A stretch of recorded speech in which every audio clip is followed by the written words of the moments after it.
I'm trying to call Miss Clark. Yeah, no, she just said she's having trouble.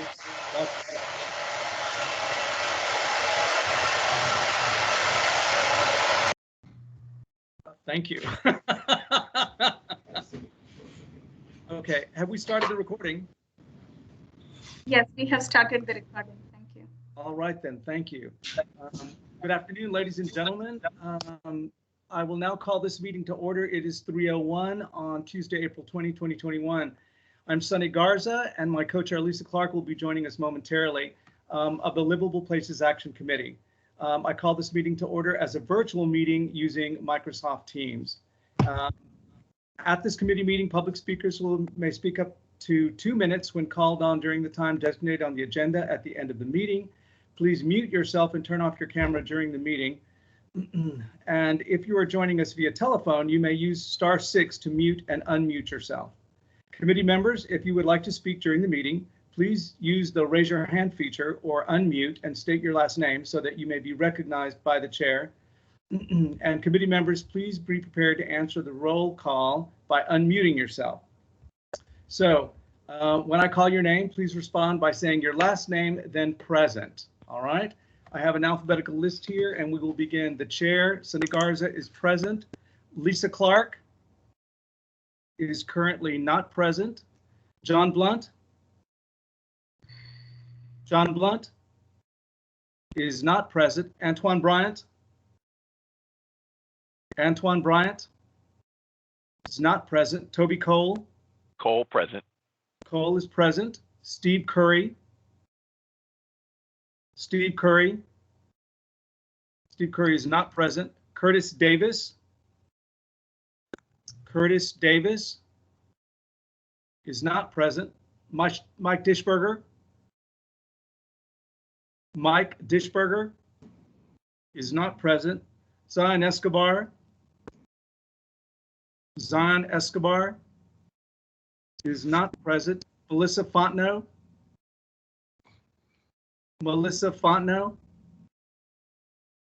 Peter Freeman. Peter Freeman is present. Staff, excuse me. Melissa Fontenot is not present at the moment. Luis Guajardo. Present. Mr. Guajardo is present. Gwen Guidi. Gwen, are you present? Is not present. Omar Isfar. Omar Isfar is present. Thank you, Omar. Ron Lindsay. Lindsay, present. Ron Lindsay is present. Kirby Liu. Kirby Liu is not present. Meg Lusso. Meg Lusso, excuse me. Meg Lusso is here. Thank you. Thank you. Apologies.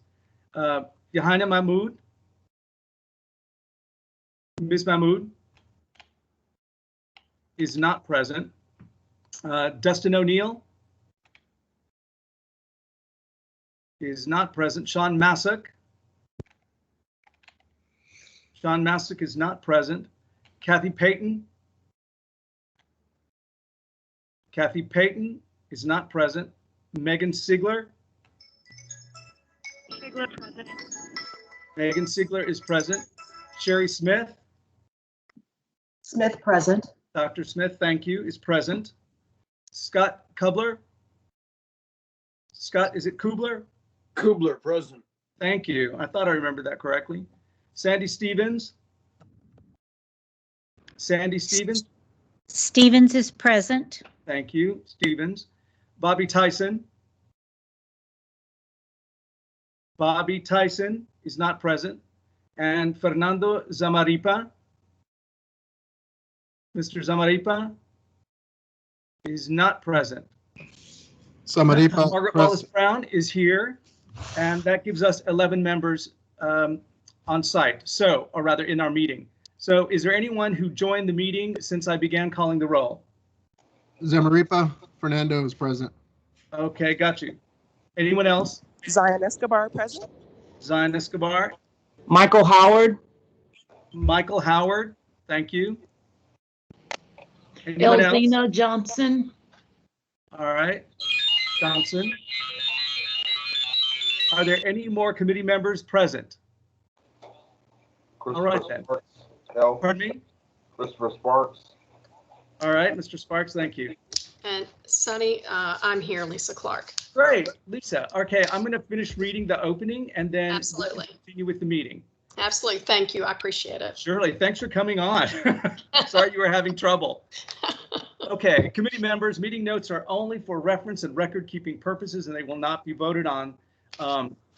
We've just outlined the best practices for this virtual meeting instructions. Since they are new to many of us, here's how best to participate in this virtual meeting, and you already know the *6 and mute and unmute. I'm not going to read the entire thing here. Enter your name into the chat, though, if you would like to be called on at the end of this meeting. And again, if you are a committee member, please use the raise your hand function and the chair will call on you. Let me see here. If you sign up to speak as an individual not on this committee, please state your name and spell your last name out loud for the record. And a verbal meeting of this recording is important. Please speak slowly and clearly. The chat may not be used for anything other than public speaker requests or basic staff administration about posted agenda items. Again, the hand raise feature is only for committee members, and public comments will be heard verbally at the time designated at the agenda. When you finish, if you're called on and speak, please disconnect or hang up the device after the chair adjourns the meeting. All right. At that point in time, I will call on my co-chair, Lisa Clark, to take over the meeting. Thank you, Sunny. I appreciate that. Thank you, Lisa. At this time, I'd like to call on Director Margaret Wallace Brown for her report. Good afternoon, everyone. Thank you for joining us again today on this important work. I actually do not have a report other than to thank you for your continued support and work for the residents of Houston. Thank you. Thank you, Director. Okay, now we'll get to the meat of the subjects with Savita. Thank you, Madam Chair, and good afternoon, everyone. Madam Chair, if it's okay, can I make 2 announcements, please? The first one. Sorry, couldn't hit the button. Yes, you absolutely can. Thank you, Savita. About the meeting notes, to the committee, when we started the committee, we promised that we will send the meeting notes within 1 week after the meeting. However, there had been some challenges to meet that deadline. So I just wanted to say that we will be sending the meeting notes 1 week prior to the next meeting. And just want to make sure everyone is aware of that change. The next thing is, I just want to make sure we're all the committee members are aware that our legal team has provided excellent support to this committee's work and also to the Conservation District's focus group work. So I want to acknowledge them for their hard work and dedication towards this, but also if committee has any questions related to legal, legal can address those during the meeting if needed. Those were the 2 announcements, so we can get started with the meeting agenda. Wonderful, but let me interrupt you for 1 second. It looks like we've had another committee member come online. And Sunny, I wasn't here for the roll call, but I believe Johanna Mahmoud is now online. Yes. So Please add her. Yes, present. Please add her. Great, thank you. Present. Thank you very much. And So- excuse me, I'm sorry, Sean Masick is here as well. and this is committee member Steve Curry. I am now in attendance as well. Thank you. Great. Wonderful. That gives a total of Thank you. 16 at this point. And Curtis Davis. And Curtis And Davis, Mr. great. Davis. 17. Are there any other committee members that we missed on the roll call? Okay, great. Ms. Bandy, please proceed. Thank you. Thank you. So here is the agenda for today.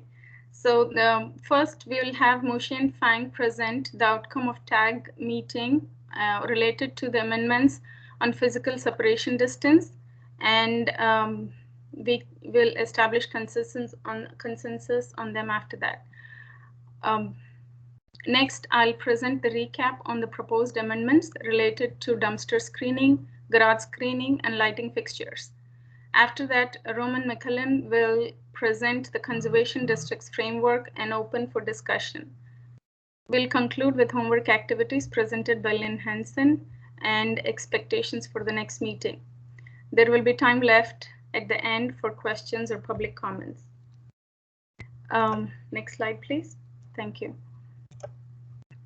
Here is the project schedule of where we are today.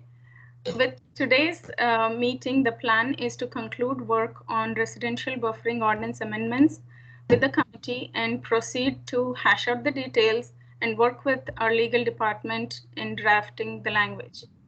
Staff will provide the draft language to this committee for review once it is ready before presenting it to the Planning Commission. With that, now I would like to invite Mo Xian Fang, who is very dedicated and has spent numerous hours in preparing for this amendments. I appreciate her time, and I invite Mo Xian Fang to present the physical separation distance standards. Thank you, Sarita. Afternoon, committee members. This is Mo Xian Fang with Planning Department. In the following session, we would like to recap the proposed distance separation standard amendments, provide you an update about the discussion with the technical advisory group, and address several comments brought up by the committee during the last meeting. Committee members, as we discussed during the last meeting, the proposed, next slide please, Devon. The proposed distance separation standards are developed based on 3 overarching principles, as well as an objective data analysis on 29 mid-rise and high-rise developments in the city. The overarching principles of the distance separation standards are to 1, encourage high-rise developments along major corridors and in major activity centers. 2, discourage high-rise developments along local streets where most residence occurs. And 3, guide compatible mid-rise developments abutting existing single-family residence along local streets. This table compares the current compliance criteria with the proposed amending criteria. The criteria in red are the ones with proposed amendments. As you could see, we propose amendments on 3 out of the 5 criteria. These amendments will significantly expand the applicability of the distance separation standards by including some mid-rise developments along local streets and abutting developments abutting all single-family residential and small-scale multi-family residential developments. The 2 exhibits on the screen illustrate the proposed distance separation standards for developments meeting all the 5 criteria.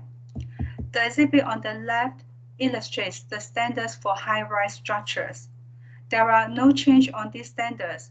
However, as we just discussed, since we expand the compliance criteria from single-family residential lots larger than 3,500 square feet to all single-family residential lots and small-scale multi-family residential use, more abutting developments will be required to comply with these standards. The exhibit on the right illustrates the standards for mid-rise structures solely fronting a local street and taller than 65 feet. A 15-feet buffer area is required. Within the 15-feet buffer area, landscape is optional. Within both of the criteria areas, no structures or covered parking are allowed, but vehicular access and surface parking are allowed. Here is a summary table comparing the current buffer area standards with the proposed amendments. We present the proposed amendments to the technical advisory group 2 weeks ago. The Centerpoint representative suggests that we should set a maximum 8 feet high requirement for trees and shrubs planted within the 10-feet landscape buffer where there is a power line located close to the area. We think that is a very good comment. We will definitely accommodate this comment when drafting the ordinance. Other than this comment, the technical advisory group posed no objection to the proposed amendments. The 3 exhibits on the screen summarize the distance separation requirements for all developments. The exhibits on the left and in the middle illustrate the proposed distance separation standards for high-rise and mid-rise structures if meeting the criteria we just discussed. The exhibit on the right illustrates the 5 feet buffer requirement for all other new non-single-family residential use buildings in the city. The 5 feet buffer area is required for fire protection purpose. During the last meeting, there was a question about the definition of residential neighborhood. The current ordinance does not include such a definition, and we don't think this definition is needed for the residential buffer ordinance because the intent of this ordinance is to guide certain development abutting existing single-family residential houses and small-scale multi-family residential homes. These existing residential homes may or may not be located in the neighborhood. That's why we don't need the residential neighborhood definition. During the last meeting, a committee member raised a question regarding the feasibility of establishing different buffer standards for staircase building as indicated on the exhibit. In 2011, buffer area requirements for staircase building design were discussed in the residential buffer ordinance drafting process. It was determined that there are not many staircase building design in the city, and most staircase building design occurs on bigger sites, which have more development flexibility. It would be very complicated to establish buffer requirements for staircase buildings, as the staircase design could vary significantly from each other and could create challenge for code enforcement.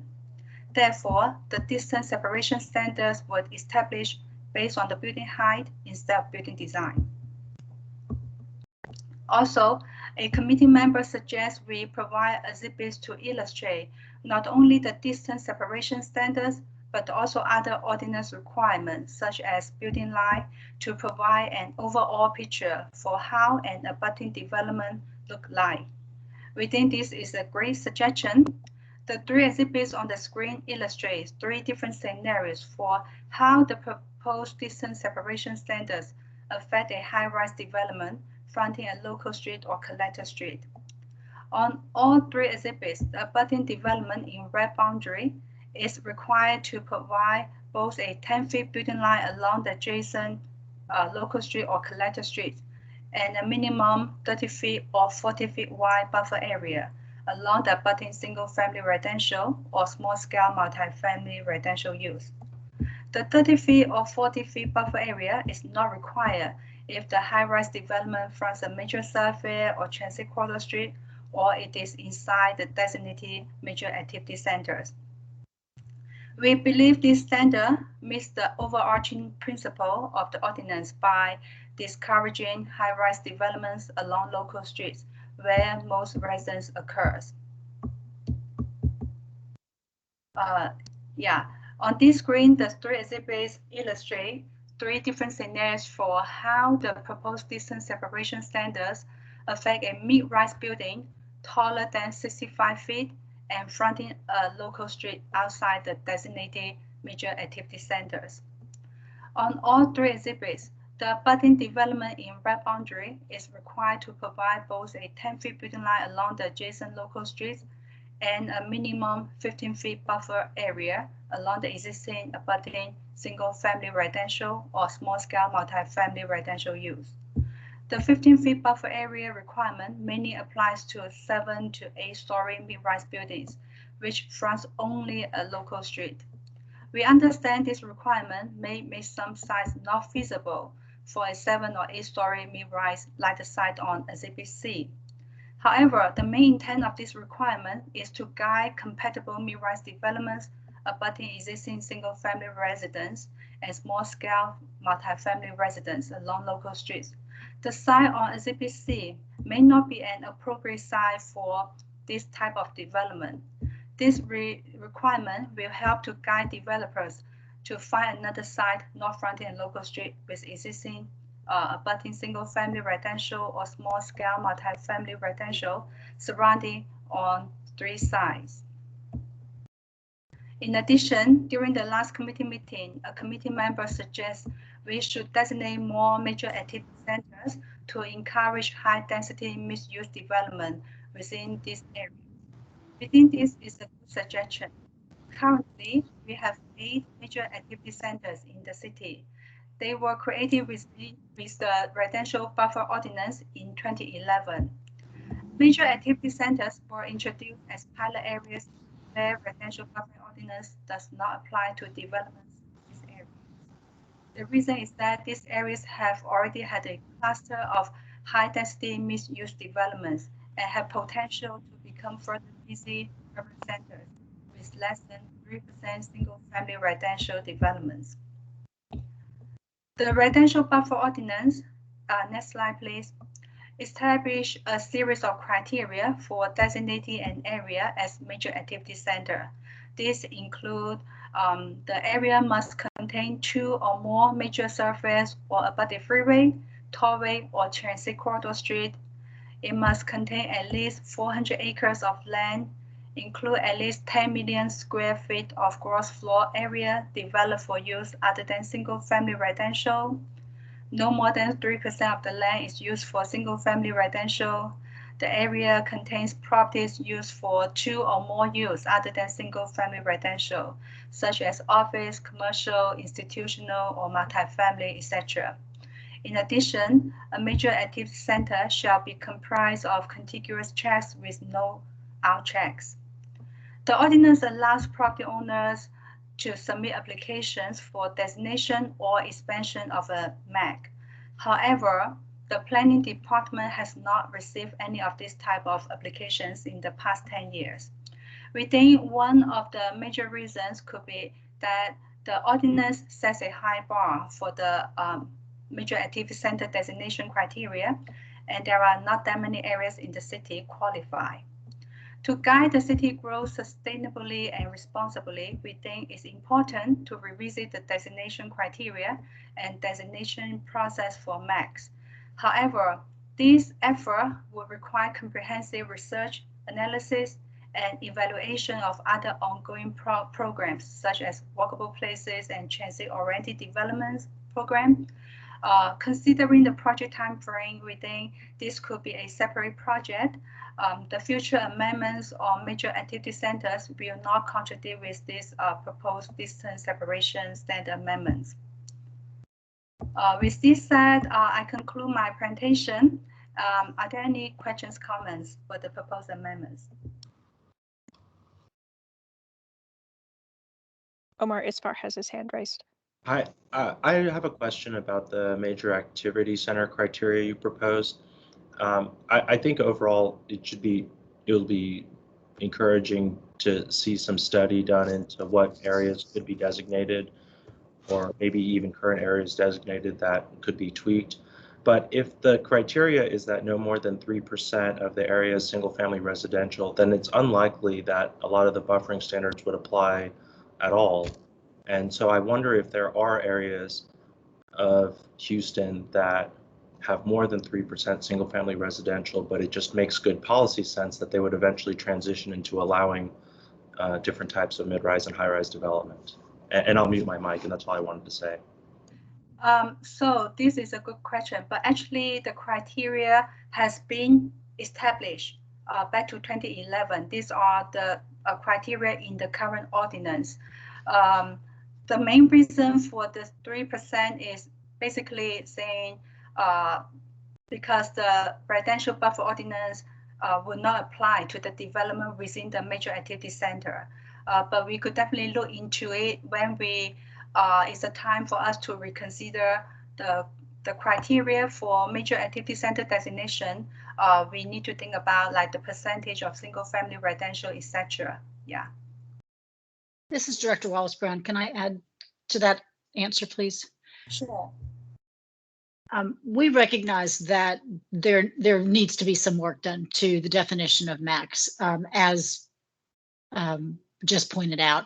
Unfortunately, we do not have the capacity right now in the midst of this effort to take the full-scale research that's required and make comprehensive recommendations to change the definitions. So I think what Ms. Yan just said is that we're committing to do this. However, it just can't be accomplished within this process. And either it could be a parallel process at some point in the near future, or we'll take it on as soon as we have the staff capacity to do that. But Thank you, Margaret, and thank you, Mushan. Meg Lusto is first, then Kirby Lou. Hi, thank you so much. That was a great presentation. I just had a technical question about the height limits. As I recall on the previous slide, it said something about these standards would apply for buildings 65 feet and higher, and then another standard was building 75 feet or higher. So is it really one set of standards that applies to buildings that are between 65 and 75 feet, and the other to anything that's 75 feet or taller? Yes, it's two sets of standards. Thank you, Devon. So the first standard, the exhibit on the left, only apply to the high-rise buildings. So building code has a definition for high-rise building. Basically, it's measured from grade to the finished floor of highest habitable floor. If it exceeds 75 feet, that is a high-rise building. So we this first standard create like 30 feet or 40 feet buffer for high-rise building. The second standard is for mid-rise. So basically, so firstly, the building code doesn't have a definition for mid-rise, but what we're saying is another type of buildings is not defined as a high-rise. However, it's tall enough, like taller than 65 feet, the actual height. We think we also need some buffer, but instead of requiring 30 feet or 40 feet buffer, only require 15 feet buffer. So it's two different set of standards for different type of developments. Right. I want to be clear that I'm understanding this properly. So we're basically creating a definition of mid-rise buildings as buildings that are between 65 and 75 feet. And then there's already a definition of high rise as anything 75 feet or over. So anything that's under 65 feet is not, this doesn't apply. The existing restrictions apply. But it just seems like a very narrow definition to say that a mid-rise building is between 65 and 75 feet. And I wanted to be sure that I understood that properly. Yes, so we are not intentionally define mid-rise, but like here we use mid-rise as like we know it in general. This is really narrow. Basically, it's for the buildings based on research is about 7 to 8 story high buildings. We are talking about the actual height. For anything lower than 65 feet, they are required to comply with the standards. The number 3, they are required to provide 5 feet instead of the 15 feet buffer. So 3 sets of standards overall. Does that make sense? Yes, thank you. You're welcome. Kirby Lou, then Kathy Gunter. Hi, I was just wondering if I could get more clarification about why it was concluded that a stair-stepping building is too complicated, because there are multiple precedents in other cities that have adopted form-based codes that kind of allow for this. And then the other kind of comment I had is that when we're talking about a 65-foot building, it is a 5-story building, because a 13-foot floor-to-floor 13-foot floor-to-floor basically results in a 9-foot ceiling, and so basically it's a 5-story building. Just want to clarify that. So based on my research, like the research I did for the mid-rise, we discussed last time, we noticed there are some 6th floor buildings could be like less than 65 feet or close to 65 feet. So, and that's why we use a 65 feet. And regarding the staircase, you mentioned about, like, for example, for the buildings, maybe like for the ground few floors, they are less than 65 feet, we should allow them to build closer. But then if the upper floors, because they step back further, they should not be required to provide 15 feet. We discussed that because this, the 15 feet buffer for the mid-rise is really for a narrow, like for a small group of buildings. Basically, we are thinking about most of them are 7 or 8 stories. But for some building design, if like they're 6-story, but they are taller than 65 feet, it will apply. But basically, these are really narrow range of buildings. We only require 15 feet instead of 30 or 40 feet wide. If the buildings, they have multiple stairs, even though they have multiple stairs, if it's like taller than 75 feet in total, like if is defined as a high rise, then the 30 feet will automatically apply. We don't Right. like. My question is, for example, if the first 30 feet of the building that's closest to the single family residential was at, let's say, 55 feet or 64 feet or whatever, and then it steps up, because then it accomplishes more or less the same as, imagine if we put the high-rise building in your diagram right next to the mid-rise building, and you sort of slam them into one building. If in effect, wouldn't it be the same in terms of its relationship to the next door building? I'm not really sort of seeing I'm not really understanding what's the reason why it would be hard to implement it. So we talk about it like for the staircase building, how do we define staircase building, and like for example, if we use this criteria, maybe some buildings, like for example, the first 3-story, they are really like very close to the next abutting development, but from the 4th and above stories, they set back 5 feet or 10 feet. How do we define the staircase? And the design could be very significantly from development to development. So that's what we are talking about. It's hard to control. And so that's why we try to use a kind of more straightforward criteria, just use the building height instead of the building design. But don't you already have a control here? Because you've already said that the height of a high-rise building needs to be 30 feet away, and then the height of a mid-rise building needs to be 15 foot away. So let's say it was a mid-rise for the first, it's 15 feet away, and it's a mid-rise for another, let's say 15 feet or 25 feet, and then it steps up to a high-rise. Then it's effectively, in effect, it's the same, right? I'm not you already have dimensions here. Right. So we already I'm open for discussion and get more input from the committee members. But we are thinking already this 15 feet buffer criteria is already established to build up the gap. It's already for a really narrow range of the developments. So is it necessary to further narrow it down to create another criteria? So I'm open for any feedback from the committee. Well, Kirby, let me understand. I think what you're asking is, so you have a 3 or 4 story at the most. It's under 65, your 15-foot buffer. And then when you start staircasing it, you're going to set the first staircase back an additional 15 feet. So in essence, you're giving the 30-foot buffer. Is that what you're saying? I just want to make sure I understand. Exactly. So the only point at which the building is getting to the high-rise level is already at 30 feet away from the thing, so that essentially, for example, there's a 15-foot buffer, and then there's a sort of mid-rise scale portion of the building that's for another 15 or so feet, and then you have a full 30 feet away from the building, and then after that it's 15 or so feet, then it can step up taller and that kind of thing. So in effect, it's sort of the same. It's just literally taking the building, the high-rise building, and slamming it into the mid-rise building and treating it as one building.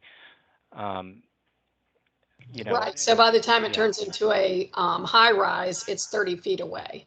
Exactly. Essence. Yeah. Mm-hmm. All right, I understand. Thank you. Madam Chair, this is Vida Bandy. Yes. Also, this stair stepping was considered during the 2011 amendments.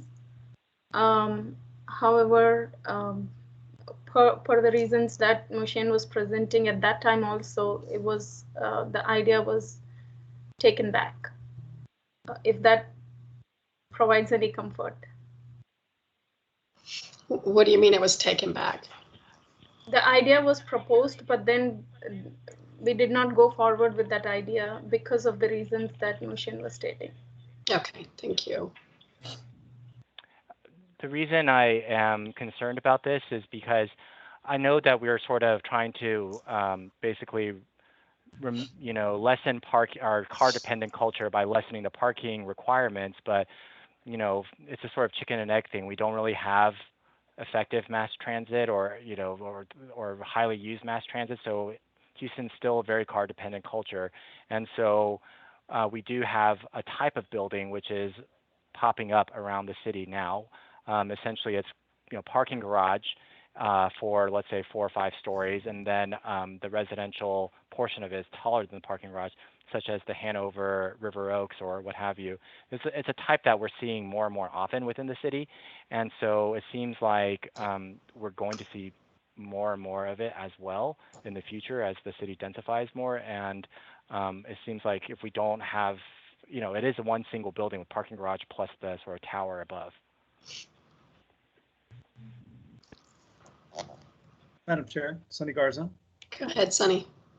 Just wondering though, I mean, visually that high rise would look like a mid-rise. I get that, but the function would not be the same.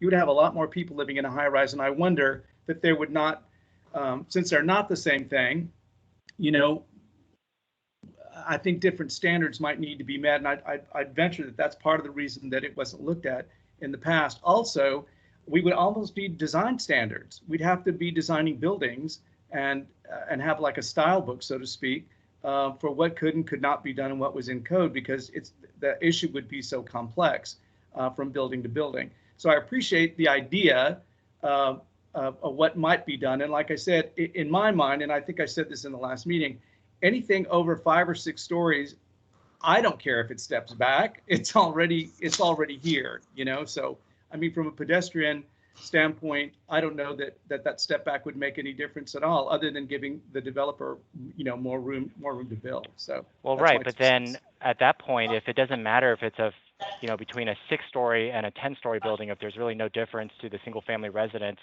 then why is there a distinction between a high-rise and a mid-rise? Well, that's the very reason that we're having this discussion today, is because we didn't have a mid-rise. We're seeing more mid-rises come up than high-rises, and there literally was nothing to qualify or quantify that mid-rise to protect neighborhoods. And so it's become a new issue for us, and that's the one reason that we've now devised these 3 designations, so that we can have a little bit more control. But at the end of the day, you can see the idea is truly to protect neighborhoods and residences, not just single-family residences. I concur with your comments, Co-Chair Garza. I guess what I'm understanding Mr. Liu is asking is not to force a high rise into a community where it's mainly residential, but on the high rise itself, could you not reduce the buffer by doing a partial mid rise and then turning it into a high rise? Just because they turn the top into a high rise doesn't mean they can fit it into the mid rise definition. That's the way I'm understanding it. Kirby, if I'm wrong, could you correct me? No, that's exactly correct. That's exactly correct. So we're really talking about the buffer, not force fitting a high rise into a mid rise. Can I make a suggestion? This is Curtis Davis. Sure, go ahead, Mr. Davis. If I understand Mr. Liu's point, and correct me if I'm wrong, Kirby, if you take the mid-rise building at its 15-foot setback at its height along the length of the property line, and you start a sloped plane, like a pitch of a roof, a sloped roof, that goes to the 30-foot setback at the low height of the high rise, at the height that you designate. You create a sloped plane and you use that to define an envelope for all of any volumes in between, so that those setbacks can vary as they touch that sloped plane. Are you visualizing what I'm describing here? Yes, I am, but does that address the concern? Kind of, but it doesn't necessarily even have to be a slope plane. It could just be literally flat. For let's say it's, you know, you have the 15-foot buffer. I'm not talking about the architecture. I'm not talking about the architecture. I'm talking about the controlling envelope, how you describe the control. So right. you have a setback on 15 foot for a particular height for mid-rise, and you have a setback for the high rise at 30 foot. And so those 2 lines going parallel to the property line define the top and the bottom of a sloped plane. And that sloped plane defines the envelope in which you can do whatever form you want to do Right. And it doesn't become a design. It's not a design guide. It's a envelope control. Right. I guess the only question, I want to make sure that we are trying to meet the intent of the current suggestions as much as possible. And right now, it doesn't contemplate any kind of slope plane because, for example, you can theoretically say at the 16th foot away from the single-family residential, it's 65 and half an inch, and then that's it doesn't conform with the intent of, or with, at least with the letter of this current thing. So I'm not saying that it has to be sloped at all, but just even saying that it's 15 feet of buffer, then another 15 feet of mid-rise, which would then create the full 30 feet of buffer, then before you can hit, starting to do either sloping, or it could just be a straight up extrusion or whatever it is. The zoning envelope doesn't have to have a slope, or I don't know, not a zoning envelope, but the controlling envelope doesn't necessarily have a slope. It could be almost exactly the same as this right now. It's just, it's sort of these hybrid, I'm asking really about these hybrid types of buildings, if that's even a possibility, or if they're always going to be treated as one or the other.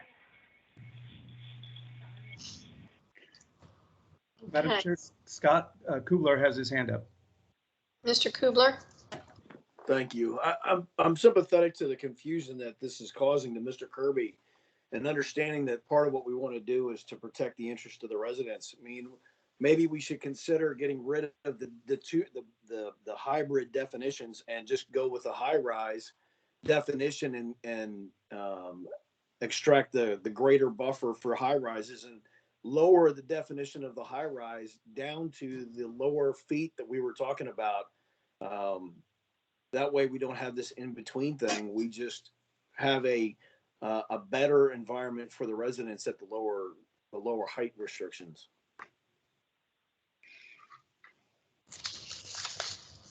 Okay. Do we have any other hands raised? I'm having a hard time seeing. Kathy Gunter. Okay, Ms. Gunther? Madam Chair, yes. He is a public member. Oh, yes. Thank you. We'll have public comments at the end. Just a reminder that the raised hand is for committee members only. Please put your information in the chat if you want to speak publicly. But I will go back to, Madam Chair, if I may, just the notation that, again, the idea is to discourage high-rise development on local streets.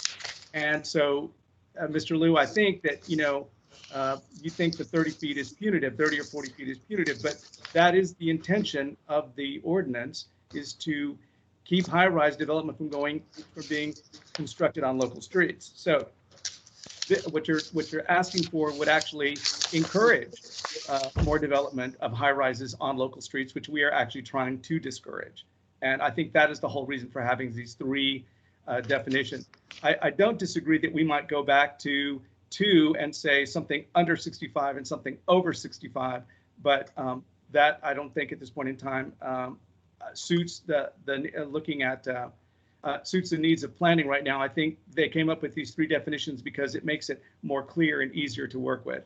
Obviously confusing for those of us who are not developers, but I think that's the intention here, is to make it cleaner and easier for people to understand. Thank you. Thank you, Sonny. I appreciate that. And, I echo those comments. It's hard to fit everything that is wanted or needed into three little boxes. I think staff has done a good job with their research and gotten us to this point. However, Mr. Liu's comments are valid, and that's something that we can, keep off to the side and look into as we go to the future, Mr. Liu. I just don't know that we can fit that in at this point.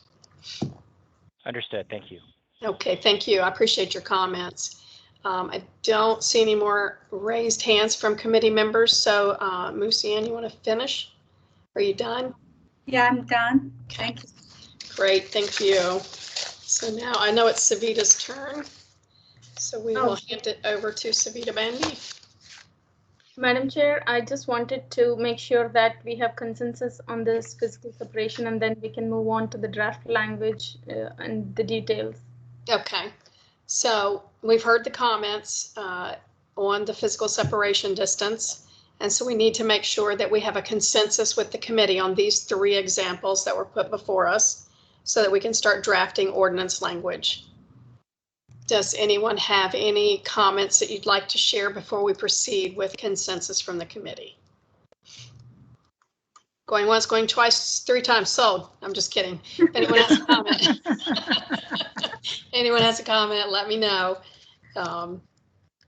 All right, well, I'm not seeing any hands going up, so I'm assuming that we are ready with consensus to proceed. And Savita, thank you for reminding me of that. I have a head cold, so I'm having a hard time concentrating. I also wanted to make sure, I don't know, Sonny, when you did the introductions, if we acknowledge that Jordan McGinty with Councilmember Alcorn's office is present. So I did not. Okay, I did want to acknowledge that and thank Mr. McGinty for being here. Councilmember Alcorn's office shows a lot of interest in the committee and we appreciate that. Okay, Ms. Bandy. Yes, I'll about to start. My PowerPoint froze for a second, so give me 1 minute, please. The next item on the agenda is to recap on the dumpster screening, garage screening, and lighting fixtures. So we already established consensus, committee already established consensus on these items. However, in meeting with TAG and looking at the details, there were some slight modifications that were recommended to the amendments. So I wanted to make sure we are all on the same page and that committee has a chance to look at the modifications. As we discussed last time, on the next slide, please.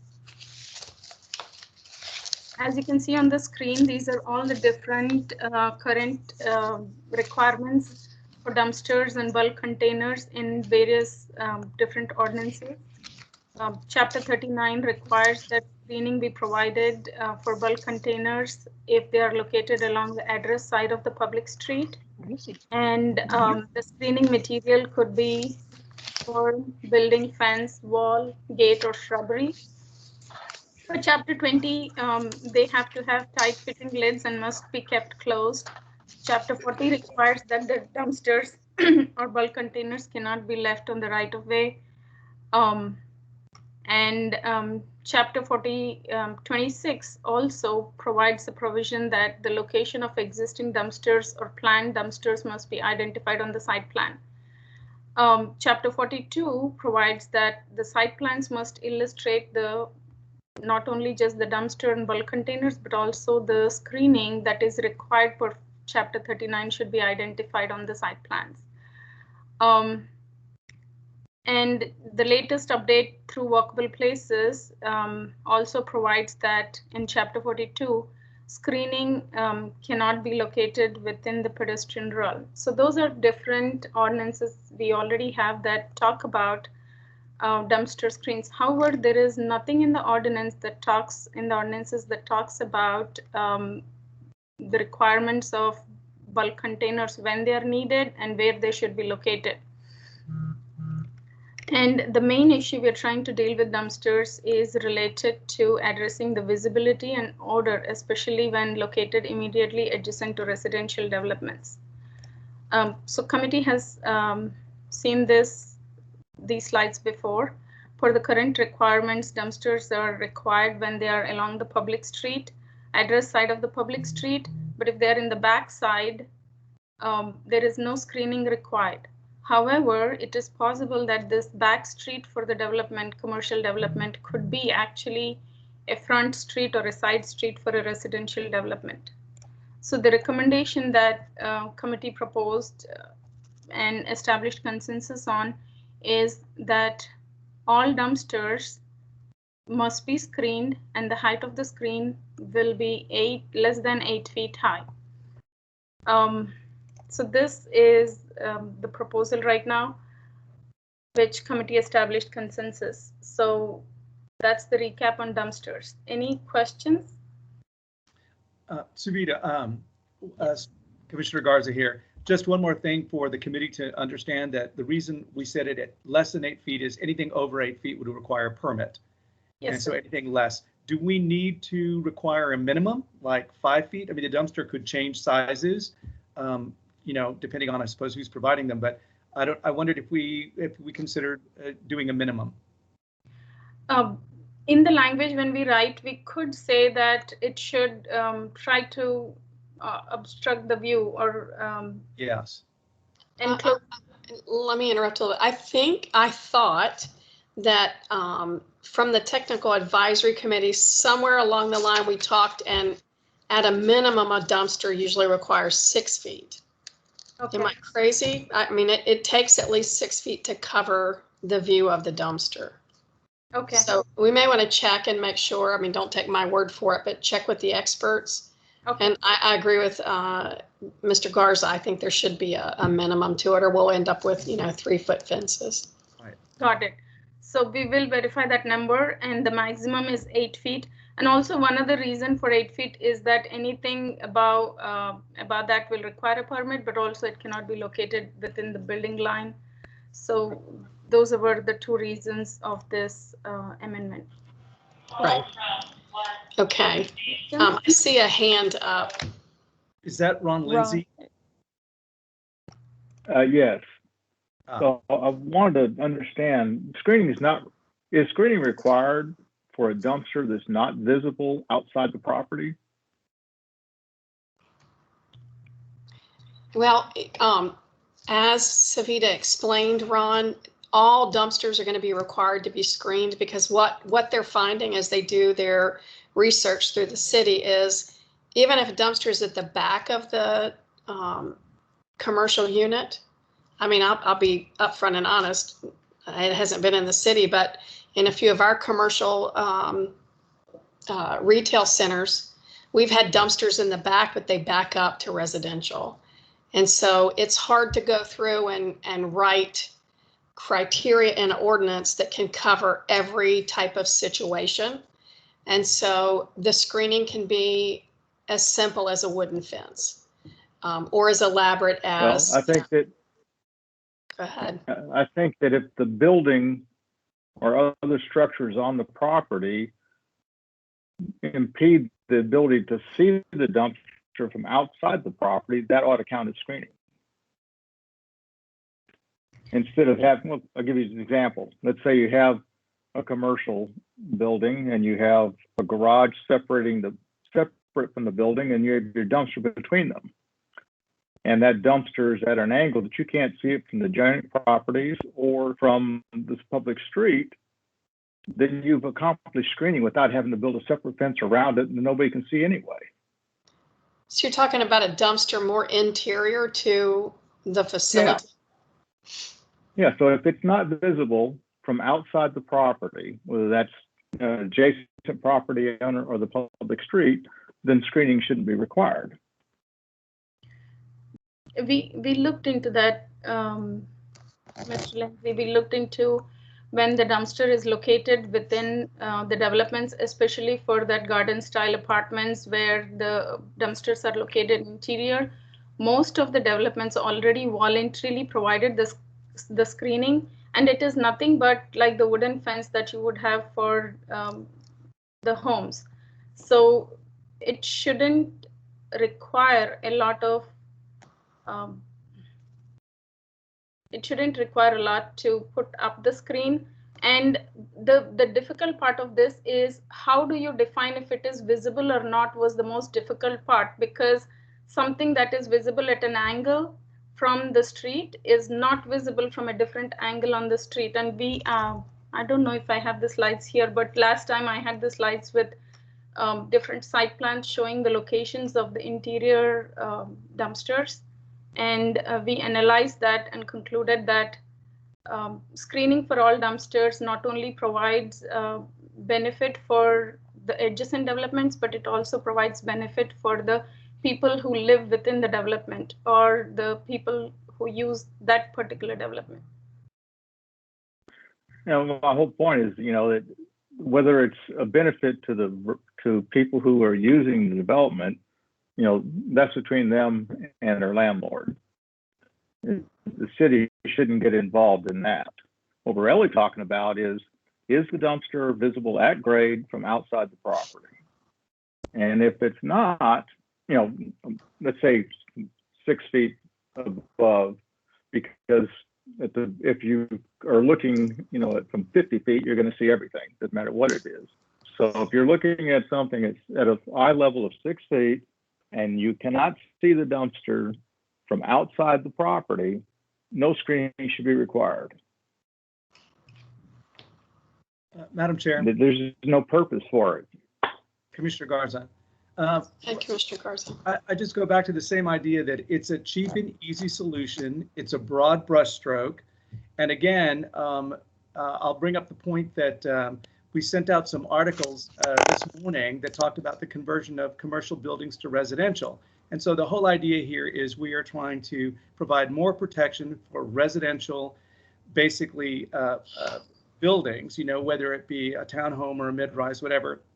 And in the examples that we've shown here, you can see that there are almost always apartments backing up to a building. So it's not visible from the street, but it's certainly visible to the residences that, you know, are on the other side of the fence. So my thought was that this was a very inexpensive, easy, broad brushstroke change in the ordinance, because now we don't have to send people out there and make sure that permitting is correct and is it viewable from the street or from the back street or from the address street. This is simple, clean, and it's a wooden fence, very inexpensive. So that was our thought, to protect everyone, not just those people on the street. But that's not what I said. I said if it's not visible from outside the property, whether that's visibility from the street or from the adjacent property, then there is no purpose for the screening. The city has no vested interest in that. And so there shouldn't be a restriction on that. And I'm going to tell you, yes, wooden fences, you say they're cheap and all that, they also don't last. And so it's a constant maintenance issue. And so if you can design interior so that it's not seen from the adjacent property owner or seen from the street, the city ought not get involved and require screening. Commissioner And it's pretty simple to look at a drawing and see, if I'm looking at an eye level of 6 feet, what can I see? Even a 2D drawing can tell you that. Yes. So, did I hear Dipti? Yes, thank you, Commission Member Ron Lewis and Commissioner Garza. And we did discuss it at length, and the requirement for any dumpster came from a screening of any dumpster is important, because allowing subjectivity in when a dumpster screening must be required or not leads to confusion during permitting process and sort of inconsistency and not an assurance to the developers. Having a consistent requirement that will be depending on, because a dumpster could be in front of a building, or suddenly a new building may be developed on that site that may now hide the dumpster. All of that subjectivity was not, we took care of that, and we thought that because dumpster screening generally all the developers, as we looked at most of the projects were doing, and that it was not a considerable cost to the developer, and provided sort of benefits to the neighbors around, the staff came to that conclusion that requiring a dumpster screening wherever it is on the site was important. I just wanted you to I don't know understand how the neighborhood would have any benefit from screening a dumpster they can't see. There is no benefit to the neighbors. There's no benefit to the city. It's just an extraneous requirement. And in terms of it being subjective, it's not subjective, it's objective. Can you see the dumpster at an eye level of 6 feet from property outside the development? I think it depends on the distance from the street. Like in the picture in the middle of the screen, you can really see the last pole on the screen, which is further back. So it adds that, then you have to add how far away the dumpster must be from the street in order to be screened. If there was a building in front, then of course it will obscure from the street. But if that building was to go away, changes to the site and the building went away, now the dumpster is open and can be seen from the street. So these kind of discussions did happen. And with that understanding is why this was proposed that all dumpsters should be screened. May I share a site plan? Sure, go ahead. Madam Chair, Mike Yes. Fishberger also had his hand up, and Yeah. Mr. Davis. Okay. Okay, I see their hands. I was going to give her a chance to get the site plan up. Can you see this? It's too many lines, but let me try to see if I can zoom in this area. So we looked at various site plans. Savita, we are not seeing the site plan. Yeah, we're seeing garage screening standards. Oh, okay. 1 second. I can fix that. Now, can you see the site plan? Yes. Okay. So, for example, if we look at this dumpster here, I know it's too tiny. I'm trying. So this dumpster location, you could call it interior to the site because this is a building right here. However, you can see that there is a very slight gap between the property line and the building, and this is the street here. So somebody could say this is hiding behind the building, so there is no need for screening, versus you can see this dumpster from this gap of, let's say, 10 feet or 20 feet. So it becomes sometimes arbitrary as to how we can visualize when the dumpster will be visible from the street or not. So there were a couple of examples we looked at and came to the conclusion that we wanted to require screening on all dumpsters. Okay, well, let's do this. Let's just register my comment and, leave it at that. I don't want to take a whole lot more of the committee time on something like this. It's obviously not the most important thing we have going on, but I do want to register that comment that I believe the city has no interest. So, but I'll leave it at that.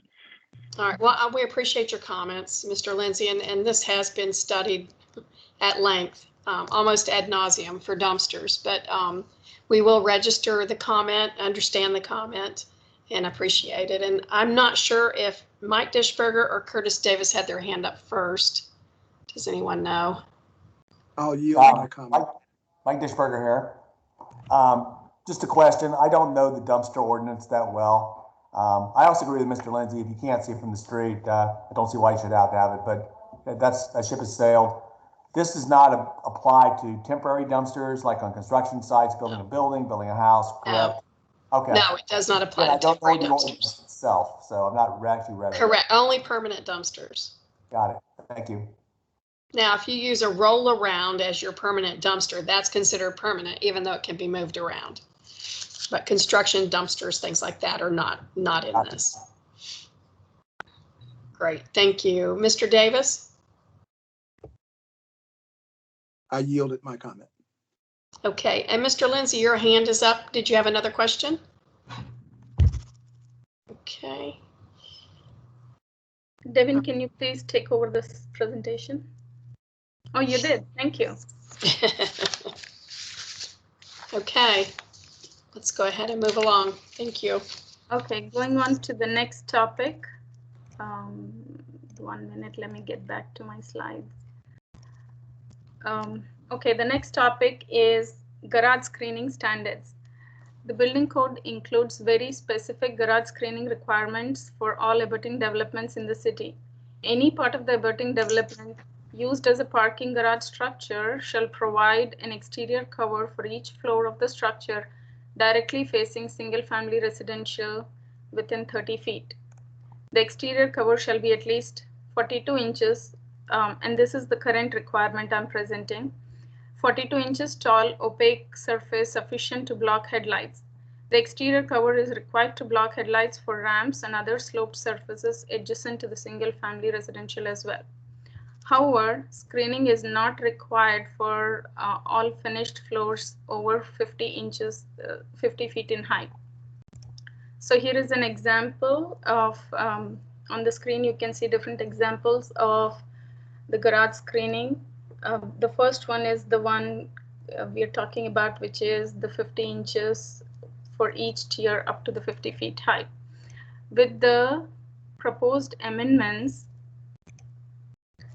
to address the lighting and car headlights, committee established consensus on the proposed amendment to provide 50-inch opaque exterior cover required for all garage faces on all tiers adjacent to residential developments or streets.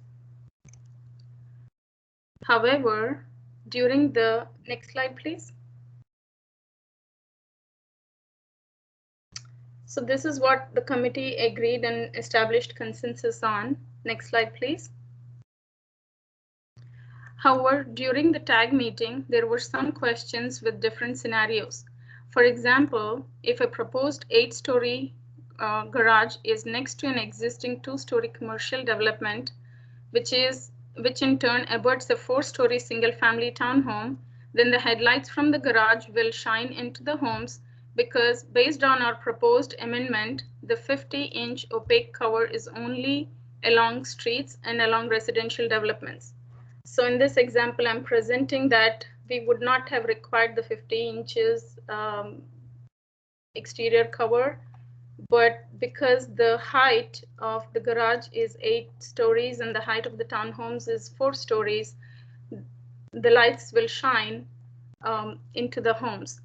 Keeping in mind an overarching public good rationale to provide protection from nighttime light and glare to people in their homes, staff proposes to the modified garage screening amendment proposal. Next slide, please. The modified amendment proposal on which we like your input and consensus is to provide 50-inch opaque exterior cover for all garage faces on all tiers except for garage faces interior to the site on campus-style developments. For ramps and other sloped surfaces, the exterior cover shall be positioned to block headlights from emitting any light into the adjacent properties. The exterior cover shall be made of an opaque surface or screen mesh material of sufficient rating to block headlights. Screening must meet the openness and ventilation requirements of the code. So that is the revised or modified amendment after the TAG meeting. Moving on, the next topic about garage screening standards that we discuss is to address the lighting trespass from garage ceiling lights. To address those concerns from the lights within the internal garage, we proposed 3 options. Option 1 was to provide full screening for entire height of the garage facing the street or abutting residential development to prevent light trespass. All internal garage lights must be full cut off and must be shielded. And third option was to provide photometric plan. These options were also discussed with the TAG team and also with an expert, lighting expert within the city's Houston Public Works Department. And based on the input that we have received, we understand now that a cutoff light is an old standard which was revised, and the new standard which was revised in 2005, and now there are newer standards within the industry. So during the TAG meeting and even afterwards, we got a chance to discuss the feasibility of these recommendations with lighting experts, and following guidance was provided. So the latest modified garage screening amendment proposal to address light from internal garage ceilings when garage faces a street or a residential development is to select one of the following 2 options. You may have noticed on the previous slide, it was 3 options. Now it's only 2 options. The first option is that all internal garage lights must meet the IES-NA parking garage recommendations and provide a photometric plan to demonstrate that no light trespass occurs beyond the property line that exceeds 0.2 foot candles measured at grade.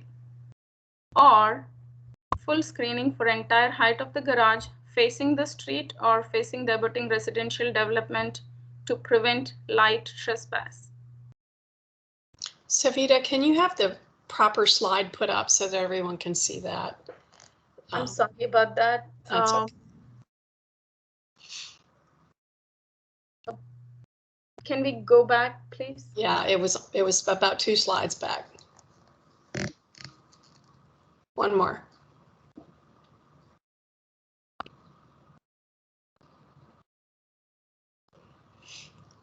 Wrong direction. Go back 2. Okay, let me, maybe I can share the screen.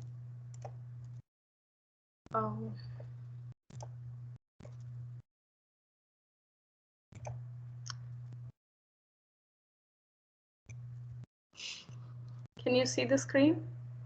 Yes. So you've got the modified garage screening up now. I was looking for the 2 options on the lighting. So this is for car headlights. The modified amendment is that we will require 50-inch exterior cover for all garage faces unless the garage faces are interior to the campus style development. Right.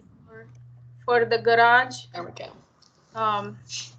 Ceiling lights, it's only 2 options now. One is the interior garage lights must meet the standards, and to prove that photometric plan will be required to be submitted. And the second option is to provide full screening for entire height of the garage facing the residential development or the streets. Thank you. And this slide here shows different ways of how this full screening could be achieved.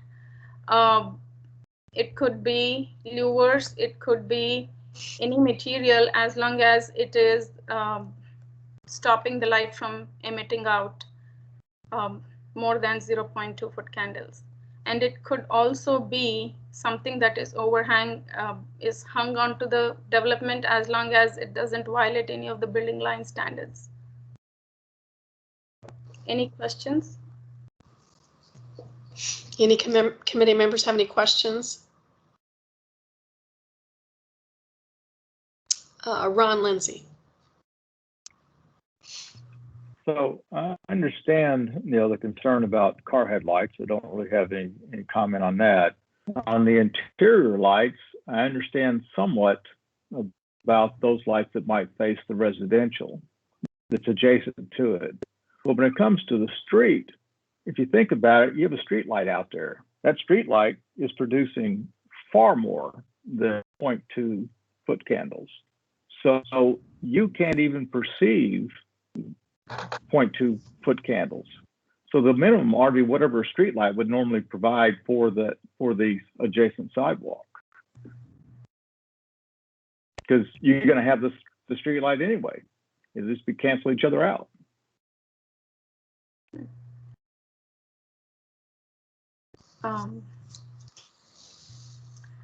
We are trying to see how we can have the garages not, the lights from the garages not shine light into the adjacent properties.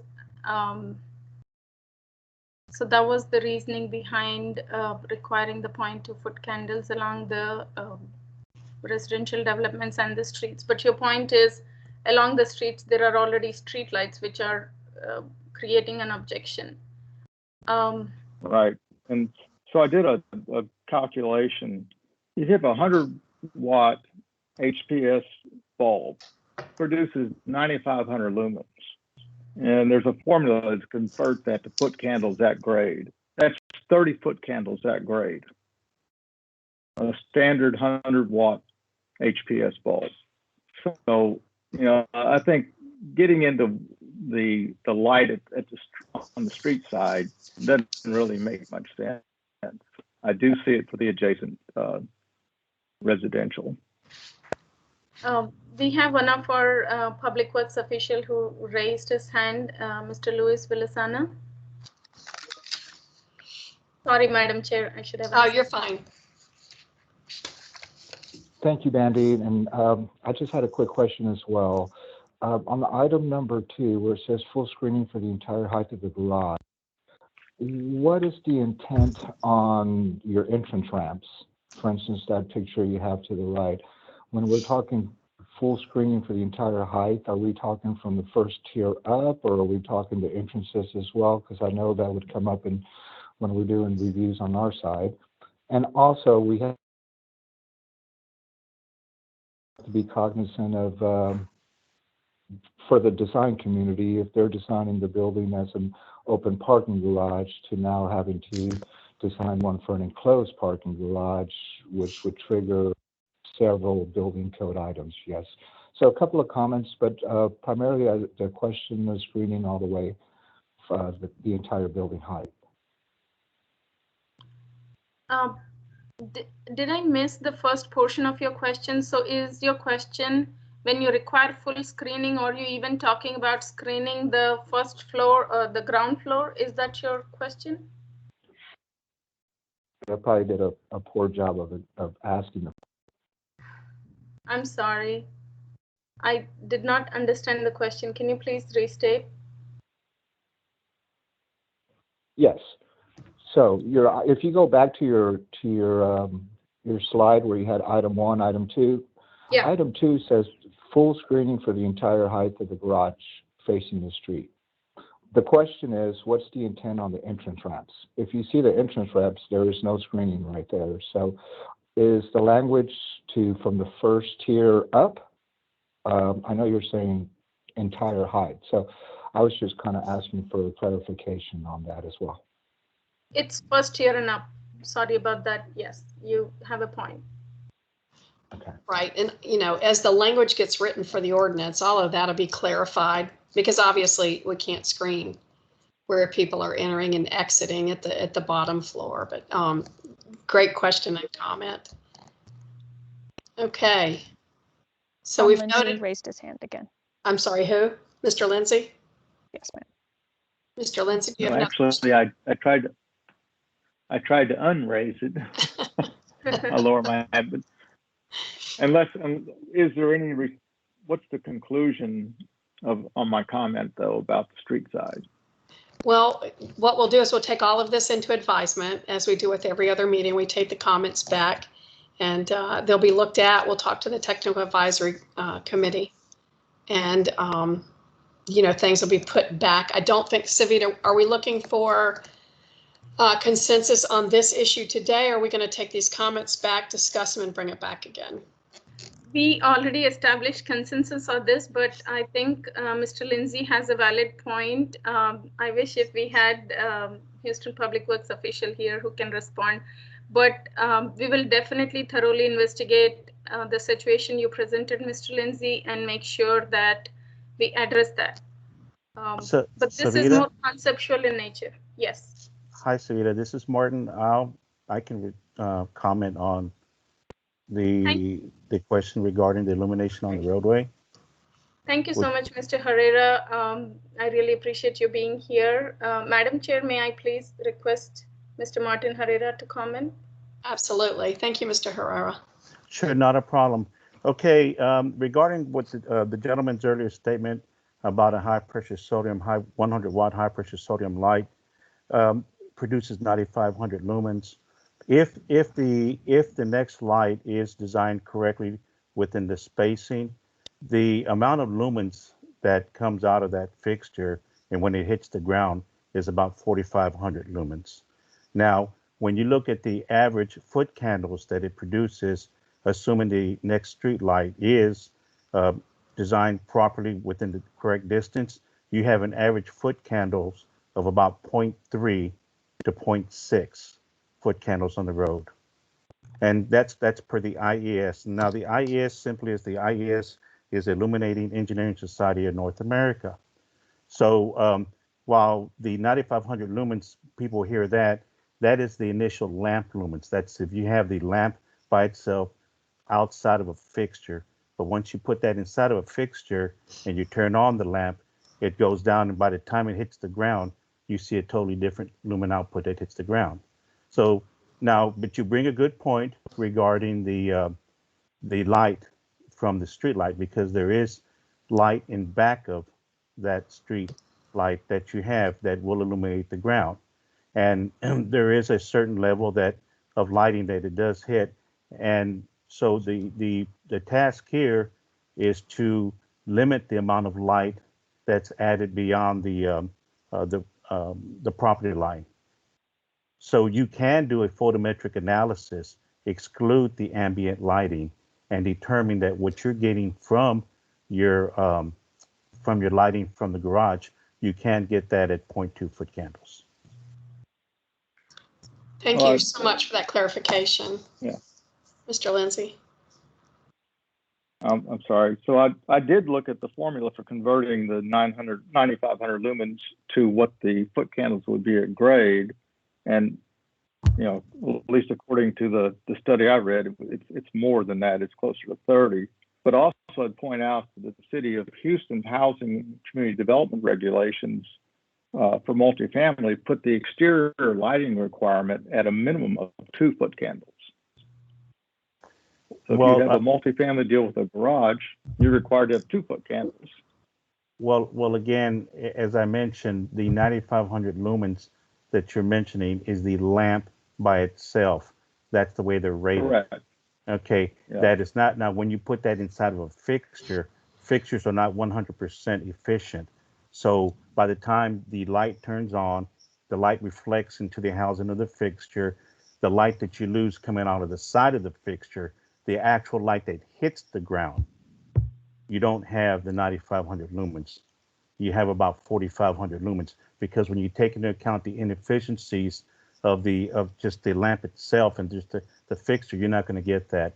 And I'll be glad to send you some information on the correct data. I'm not sure what when you take a lamp by itself in a room and you just use that, yes, you're gonna get the initial lumen lamp output is that.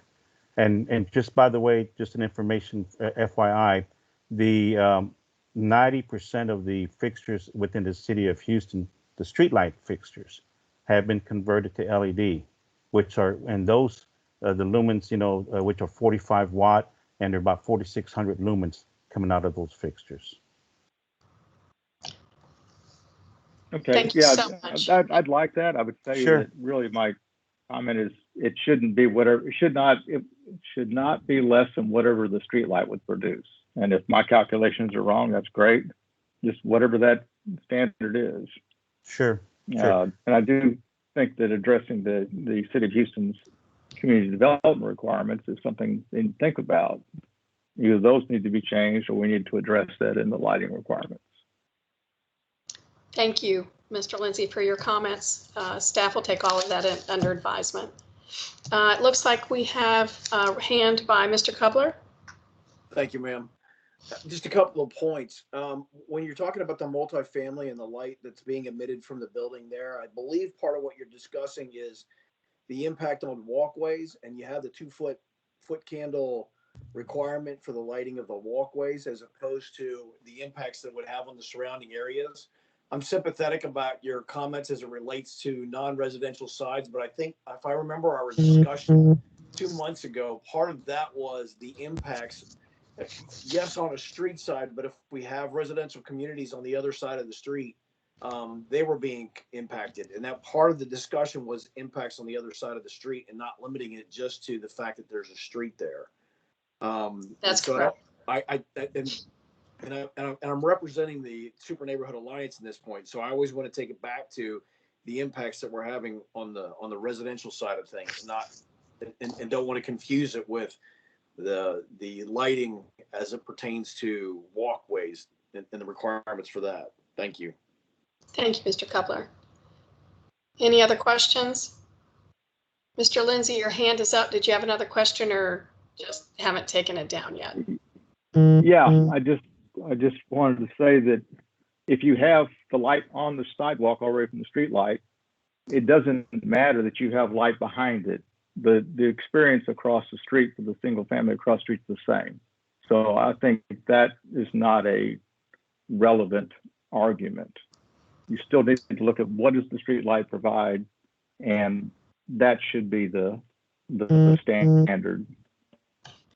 Thank you for your comments. We'll look at all of that, and we're not just talking about it the street level. So above street level, we did talk pretty in detail. I think it's been like 2 meetings ago about the glare that not only shines into adjacent neighbors, into their homes, but also into cars, into your eyes when you're driving, trying to drive at night. I, for one, have horrible night vision. And when it is sprinkly and it's dark and all those lights are glaring in my face, I can't see. So those are the types of things that we're looking for as well. So it's not necessarily just that ground level. It's also above that ground level, but I appreciate all your comments and we will take all of that into account. And it looks like Sandy Stevens has her hand up. Ms. Stevens, Dr. Stevens. Yes, I just wanted to confirm that I think the concerns of residents has to do more with anything above 2 stories that's emanating from these garages, because it does spill over to residences that are across the street. I think it's important to maintain that perspective, that we're not just talking about street lights that are maybe 2 stories tall, if that, that are directed down to the street, more for, lighting of the sidewalks. But I think the concern for residents is as you get higher in these garages and their actual, the lighting and its actual impact on residences across the street. Thank you so much for your comments. Okay, seeing no further hands. I believe that's right. Miss Bandy, I don't see any other hands, do you? No, I don't see any other hands. All right. Where do we go from here? So we already established consensus on this, and we shared the modifications. Unless there are any concerns about the modifications, we can proceed to draft the language. And it is the requirement that we just discussed is that the photometric plan and the lights, the photometric plan is required to make sure that the 0.2 foot candles measured at grade is on the adjacent properties, that it's not affecting the adjacent properties. It's not about the street side. It's on the sides where there are other developments, especially other residential developments. Okay, so we're looking for a consensus on these proposed amendments to begin drafting. Is that correct? Yes, ma'am. Okay. So, okay, I see a hand.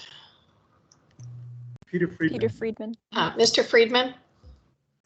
Thank you. I was just thinking about the idea how we come up with our consensus in this, and I kind of feel like it'd be great if we could actually have a vote or put a different way forward other than just an objection on the consensus.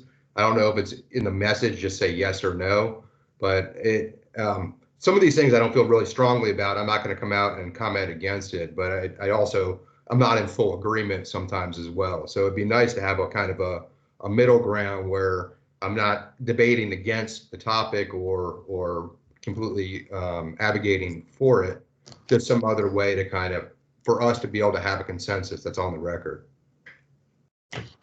Right. And the consensus that we get, I mean, we take all of your comments. It's not really a yes or a no. It's a consensus with the direction that we're headed in to write the language for the ordinance. And so when we get consensus, yes, if no one's speaking up, then I guess you could count that as a yes vote.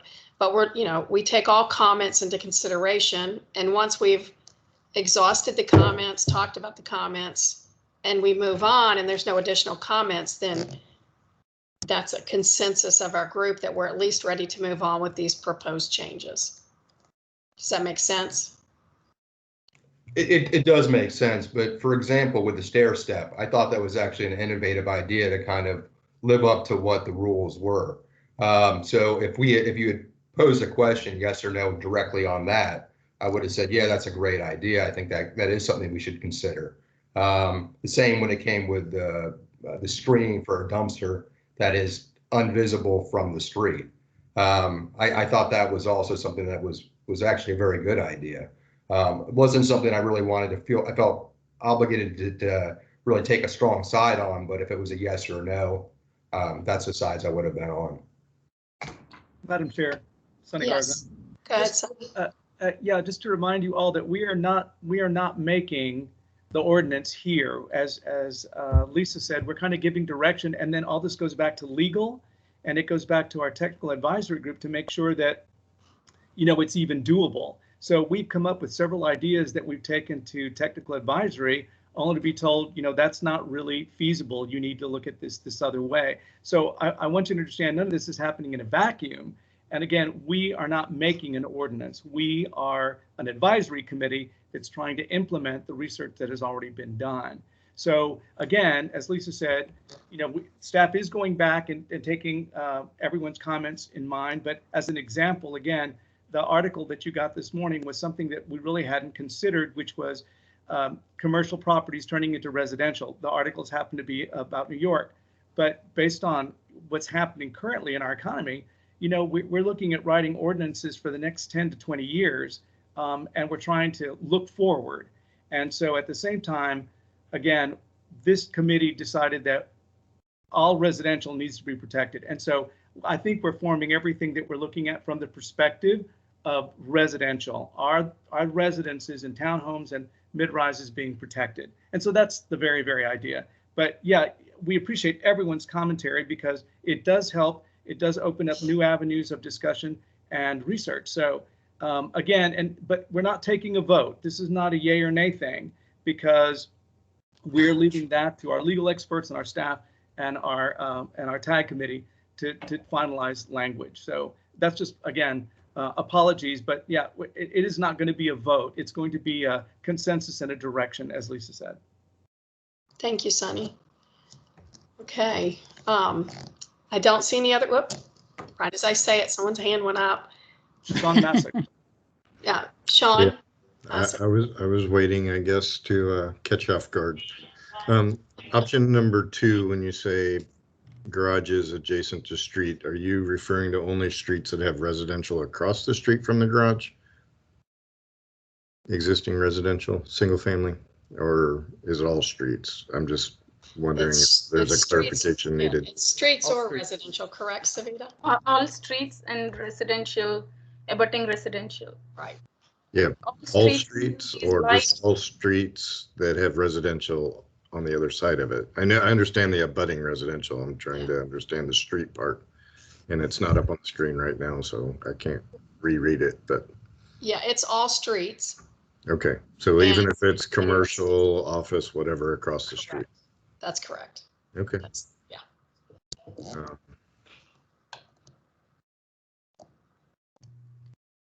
I don't think they have the same expectation as our residential people do with the lights, but. The reasoning behind that is the lights from these garages, they also create issues when you're driving, and if they're bright in your eyes, it creates a lot of glare and problems while driving. So it's a safety concern. There are a lot of issues with unwanted light and light pollution, which we want to mitigate. So that's the reason of the proposal. Okay. Thank you, Sean. Okay. I don't see any further hands. So I'm going to assume, moving forward with all the comments that we've taken under advisement, that we do have a consensus. Thank you, Madam Chair. Moving on, in the essence of time, I'll just quickly go through the next slide, please. For lighting fixtures, the current requirement is that all wall-mounted and pole-mounted lights must have full cutoff lights, and the pole-mounted must have full cutoff lights with outside shields. And we proposed that all wall-mounted and pole-mounted outdoor fixtures for any development will be required to have will require full cutoff lights. However, like I mentioned before, there are newer standards. So right now, the only modification is that we're saying they'll meet the current standards, current national standards. That's So you're the doing the same, basically the same thing that, what was it, the INES or IENS or something? Yes. Okay. Yes. IESNA Okay. standards, that those have to be met. So that is the only change. So we already talked about this and had consensus. I just wanted to let the committee know. If there are no questions, we can move on to the next item on the agenda. I don't see any hands up, Savita.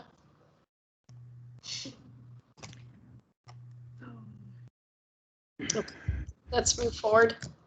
Thank you so much. The next item on the agenda is presentation on Conservation Districts Framework. I request Roman McCullen to present this item. He is our City of Houston's preservation officer and very experienced in historic preservation. So please, I'd like to welcome Roman McCullen. Thank you. And Sunny, can you take over for just a minute for me, please? Surely. Thank you. Surely, go right ahead. Roman, okay, there? Thank you, Savita. Thank you. Good afternoon, Chairs Clark and Sunny and the committee members. I'm happy to report back to you the recommendations from the Conservation District Task Force, who I was honored to work alongside with. As a little bit of background, we want to cover these few tools that exist right now for sort of protection of neighborhood character. You all are all familiar with them. There's the minimum building line, which preserves the building line character in a single family residential neighborhood or block that does not have a building line requirement established in its deed restrictions. And then you have the minimum lot size, which preserves the lot size character in an area that doesn't have that in its deed restrictions. And then prohibited yard parking, which is about the visual aesthetic appearances there. Next slide, please. In addition to that, when we think about kind of pure preservation tools with respect to areas, the tool we have is the historic district tool. Actually, this was established by an ordinance in the summer of 1993. On your right is a picture of, from our current website at the city, they're hard to make out there, but of the 22 historic districts that are there, as well as the little dots represent either landmarks or protected landmarks. The red are the landmarks, and there are over 500 of those. So the way a district is created, it must meet, when a district is created, when any historic district is created in Houston by ordinance, then work in that district has to meet the 11 criteria that exist in our ordinance. Those criteria are based on the standards set by the Secretary of Interior for the preservation of historic resources. And then much of that work, when someone applies for it, much of that work would be reviewed by the HAHC, the Archaeological Commission. The majority of buildings in a proposed district, when you propose, must be 50 years or older, unless the area is deemed of extraordinary importance to the city, state, nation, or for reasons other than age. As far as I know, that bar hasn't been, or no one's applied for a district with that reasoning. And then presently, to create a historic district, you need 67% of the property or owners to agree for the proposed district to be approved. Next slide, please.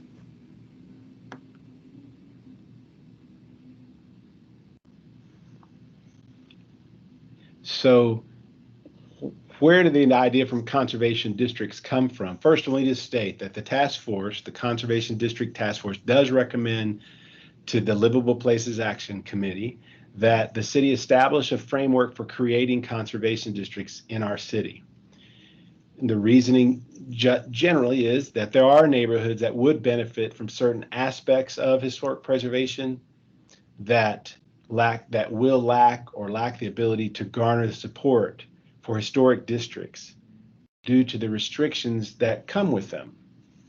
So simply put, some people say, well, I don't want to deal with the historic commission, or name the reasoning, but That's what we're looking at. And then another reason is that historic districts maintain status quo. Our point is that historic districts maintain status quo, but in these areas, they're not against the change. They just want to have a more modest level of protection about how their neighborhoods evolve. Next slide, please. With that recommendation out of the committee, you may have already received, you should have already received the narrative that was approved out of the task force. The narrative is much longer than these 4 points here. These 4 points are extracted from it, but the narrative tried to convey the real aspirations for why to make a conservation district. But a couple of key points are to provide a new tool for property owners and residents to protect the community's character. And then the committee wanted to point out that they see these districts as being used as possibly as part of future policy tools in the implementation of strategies to address affordability and historic preservation, and that the districts themselves should rely more on incentives than on regulation to accomplish their goals. And historic districts may, just as a note, historic districts may be included in the boundaries of a conservation district. For example, we have a meeting tonight with the First Montrose Commons Historic District, and the question was already raised, well, can the districts, there are 4, I think, or 5 districts in the Montrose area, generally speaking, but could, for example, there be a district around that whole thing? And the answer is yes.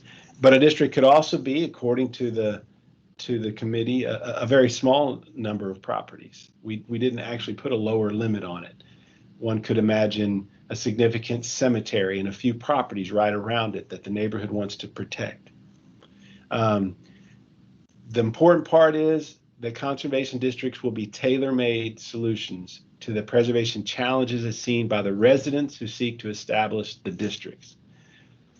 This is language not verbatim, but you hear this language in the city of Dallas, which has a conservation districts. And the distinguishing part of them is that the approval for work in those districts is it's approval at staff level by staff and not by a commission. Next slide, please. And you'll see that, I think, in the next slide. Let me see where we are. There we go.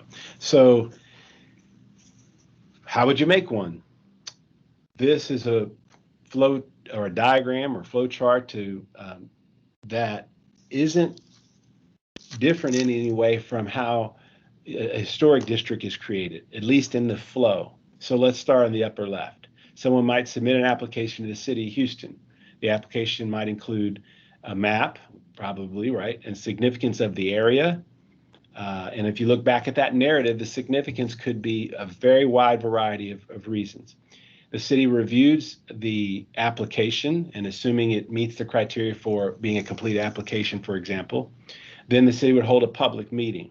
That would be the first opportunity for community input. And that's just a meeting to say, hi, we've received this application. Here's what it would entail if we were to make a district here. After that, and this is what is done today, and we're doing this right now for a historic district in the Old West End. But the city notifies the residents who will be in the district and gives them ballots whether they would support or not support the district. So that'd be, I'd label it here as community input opportunity number 2. Then the proposed, now question, you see the arrow goes up to the second column. Does the proposed district and what they wish to regulate include demolition? It's been understood that if it did include demolition, that in order to pass this, and have it be popularly supported and supported at council, the feeling is we'd have to have a higher bar of acceptance, which we have as a yes, then that's 67% of the homeowners. We should really say tract owners of land in the district have to agree to it. And you notice under demolition, I have height. I recognize that demolition is an issue, but knowing Houston, I wondered if, and this could come from a discussion here, should height be in that category? So if a neighborhood wanted to regulate height, should that also require that higher bar? But let's say it doesn't. No demolition, no height. No, we're recommending a 51% of homeowners agreeing to that. And you see that drops down and says staff may work with applicants regarding a proposed district, regarding the boundaries to achieve adequate support. That is the language today in our ordinance for historic districts.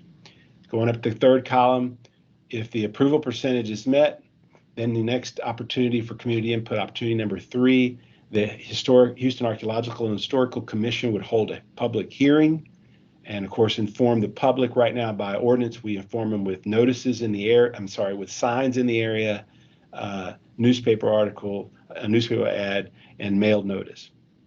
And we hold the public hearing. Then the HAC may recommend approval or not to City Council. And again, that of course City Council provides another opportunity for community input. And then finally, of course, if the approval percentage can't be met, then the proposed application would fail. All that is similar. So what's different in the historic district, one of the things you see is you have this opportunity for, you might have regulation that's non-binding. People could come forth and say, well, we want our area protected. Take Independence Heights, for example. We want to have people consult with staff, with professional people about how to preserve historic buildings before people make significant alterations to them. The neighborhood might put forth that they don't want them to be binding, or they may want them to be binding. So again, but if it doesn't involve demolition and maybe possibly height, we could possibly pass that district with a 51%. I'll take questions. I'm almost done. Could you go to the next slide, please? This slide talks about the C of A process. So you would have C of A's possibly in a conservation district. And here on the left, you submit an application. The question is, does that application involve what we are calling level 1 and 2 regulation versus level 3, which would be the demolition and again, possibly height or whatever we discuss here. Staff would review the lower level ones and make a recommendation or issue a non-binding or a binding certificate of appropriateness, and the person applies for the permit. If it were level 3, we would review the application and make a recommendation to the Houston Archaeological and Historical Commission, which would review it at its next regular meeting.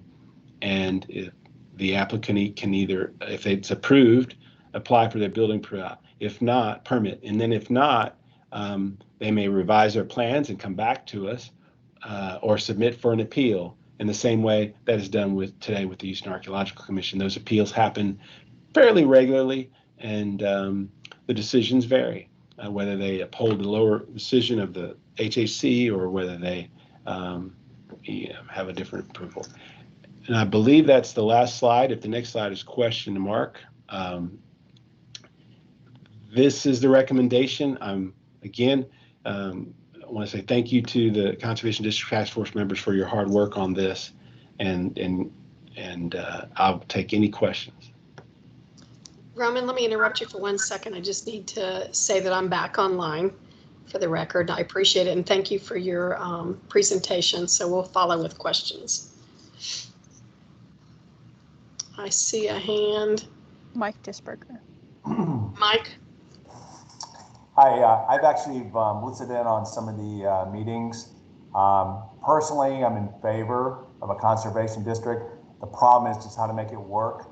51%, even with the demolition allowed, just seems a fairly low bar, because I've watched what happened in the historic districts where they grabbed large sections of some empty land, threw it in there. That homeowner or landowner just didn't really have a shot to stay out of it to get the area. It's sounds like historic a bit. I as a builder just stay away from historic, and if it was a conservation district, I would probably stay away from it. That's not what I do, but I probably would build all around it. The kickback would be people that do own land. I saw some questions about, is it homeowners and landowners? Obviously, it has to be landowners. They're the ones who own the property. You can't take their rights away.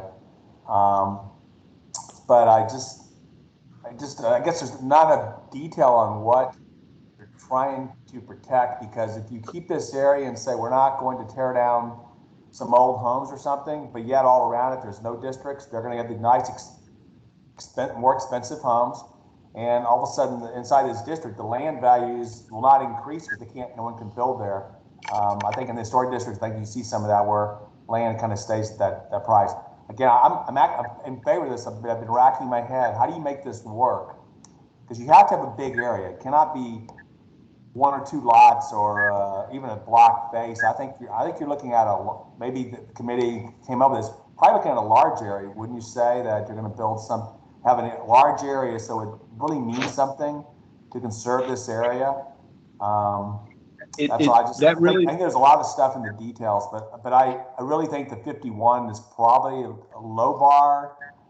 I would be in favor of something a little bit higher, 55 to 60, or just 1 more percent. Just seems like you're taking away the property rights. 51% could take the property rights from 49. And I started building inside the city 25 years ago in what we call the Washington corridor now. And land at that time was, you could get a property for $10,000. Now they're $500,000. So the people who sold their land liked it. But again, Houston has lots of land, lots of space. But I think before we pass anything, we really need to work out the details of it, and not just say we're going to throw it to a group to come up with what the standards are in the neighborhood. Those are just my comments as a builder, and I think we all need to take part in getting those details out, because it's all how it's handled. Anyway, that's my comments. Well, thank you. Those are very good comments. Mr. Dishberger, right? Yes, yeah, Dishberger, yes, sir. Thank you. Let me just see if I can address a couple of them. One about the size. No, in fact, the committee we discussed pretty intentionally how small an area could be, and I started with the idea that it could just be 1 or 2. The committee didn't feel that it necessarily needed to be a big area. In fact, that it could be a small area. The pilot area, we're calling it a pilot, but an area that may be the first area that we that would apply for this might be, for example, a part of Freedmanstown or a part of Independence Heights, for example. So they're not, and I don't think they're necessarily very large areas, and they certainly could be very small areas. Again, you get back to the kinds of examples where you have an area in Northeast Houston where there's a block, or there's just a few houses close to one another that still have their architectural integrity, and that those owners feel unified in protecting the history of that particular neighborhood, and they feel tied together for different reasons. They might apply for a very small conservation district, so you could still develop around it. Now, to the question of value, first, there are a lot of studies, and if the director is on, I know she knows some of the numbers, but the values of land in historic districts traditionally are going up by a little more percentage more than in areas that don't have districts. That's true kind of across the United States from studies that I've seen. The West End, I'm really familiar with the exact scenario you have. In the mid to late 90s, I restored a small house on Dixon Street. I purchased it for around $40,000 and thought I was doing great. When I sold it 3 years later, I didn't buy it to sell, but I needed to pay off my law school loan, and I sold it for $140,000. And then recently, while I was in architecture school, the home sold for $500,000, and it's going to be demolished. That said, my little home there, if it were in the Heights districts, from what I could see, would be more in the $700,000 range. So though the West End has been tremendously redeveloped, the remaining historic resources there that are not protected, because the whole area is not protected and lost all of its integrity, and some would argue lost all of a significant amount of its walkability and a lot of other things that didn't get addressed when it was redeveloped. That arguably it could be that. But I'm very sensitive to the idea that, that's an important, and so that's why it's a community-led effort, we believe, to who could apply. It was important by the commission that even residents of an area might apply, at least apply, because one of the things that the task force is very concerned with is affordability. And we know about that. This is just a really big issue. So the remaining neighborhoods that haven't been tremendously redeveloped are heretofore neighborhoods of lower socioeconomic status. And so those people who, those neighborhoods those are the last remaining core neighborhoods, which are important to our workforce and to many other. I agree on the affordability. I'm all over it. I'm on some other committees, and we do everything as builders to try to keep affordability there. I do respect some of your points there, and actually the good points. To me, a district is a bunch of homes. What a bunch is, I can't tell you, but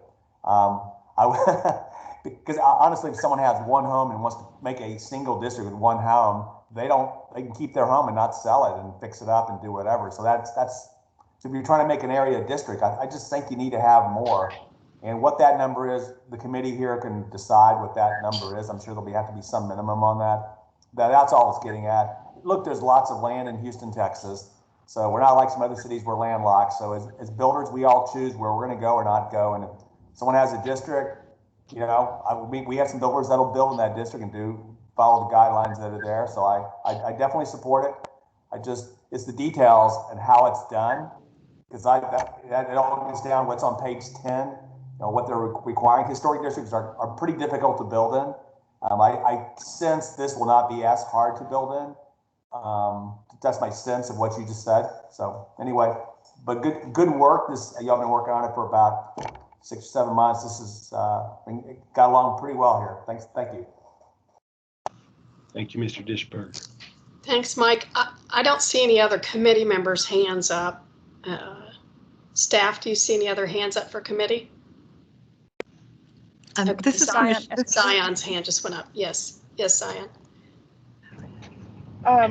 Just because no one else's hands was up, I wanted to share again a thanks and a congratulations for the hard work on this. And I appreciate the diverse perspectives that were brought to this process.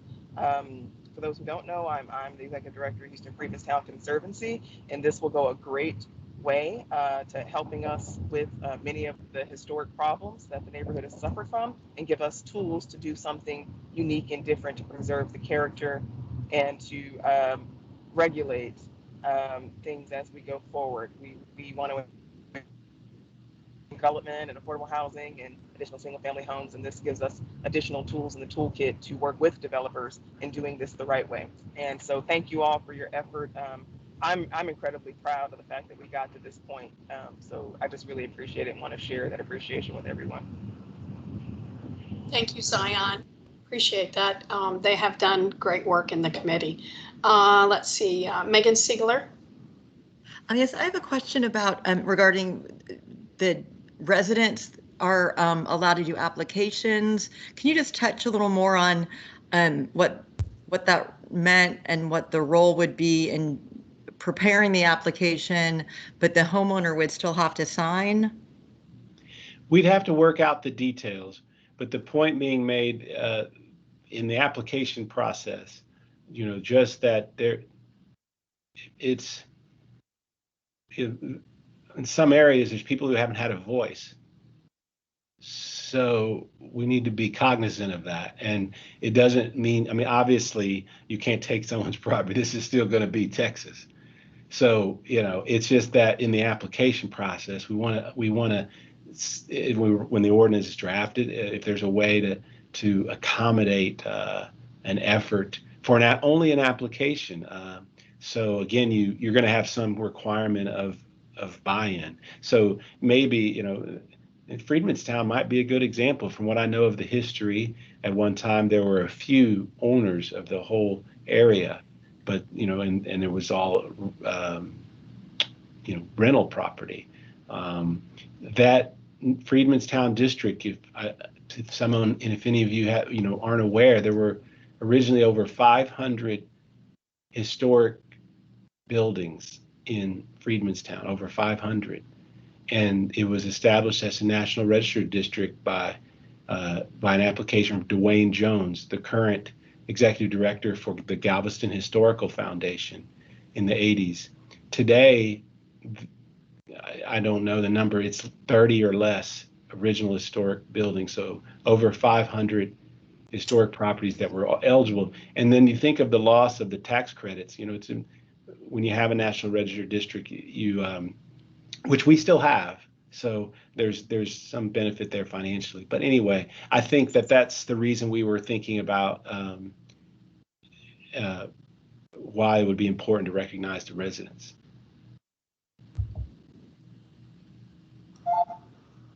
Okay, let's see, Minette. I see your hand is up.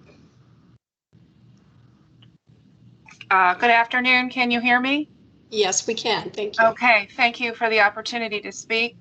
I'm Minette Basil, and I chair the Archaeological and Historical Commission, and want to thank the Subcommittee on Conservation Districts for their hard work, as you saw from Zion's remarks.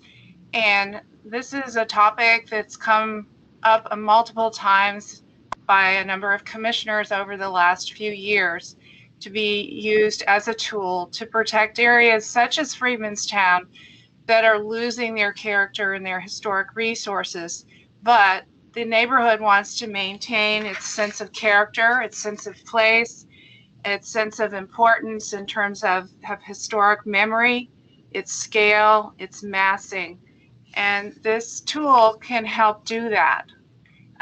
There are areas like this that don't have the density of qualifying historic resources, and this tool can help maintain its sense of character and place. And we're really thrilled that the Planning and Development Department, I had conversations with several of the members of the Planning Commission about this, so we're really thrilled that this is coming forward, and thank you all for your consideration and input.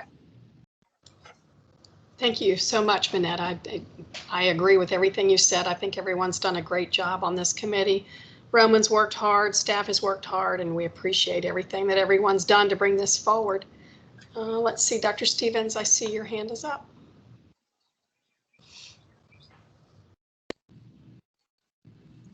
Sorry, it isn't Dr. Stevens, but I appreciate the. Okay, I thought someone had referenced you as doctor, so I was trying to make sure I did not miss on that protocol. So, okay, Miss Stevens, how's that? Okay, I appreciate the bump up, but I'll just say Miss Stevens. We all need it, so thank you. Roman, I just wanted you to clarify, so far the discussion has revolved strictly around historic properties that don't quite meet the criteria, or historic areas that don't quite meet the criteria for applying to become a historic district.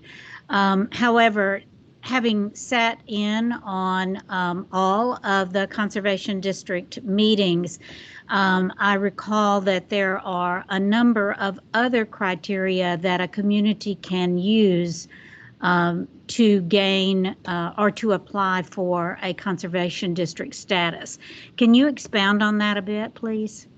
Sure. That would be the areas of cultural significance.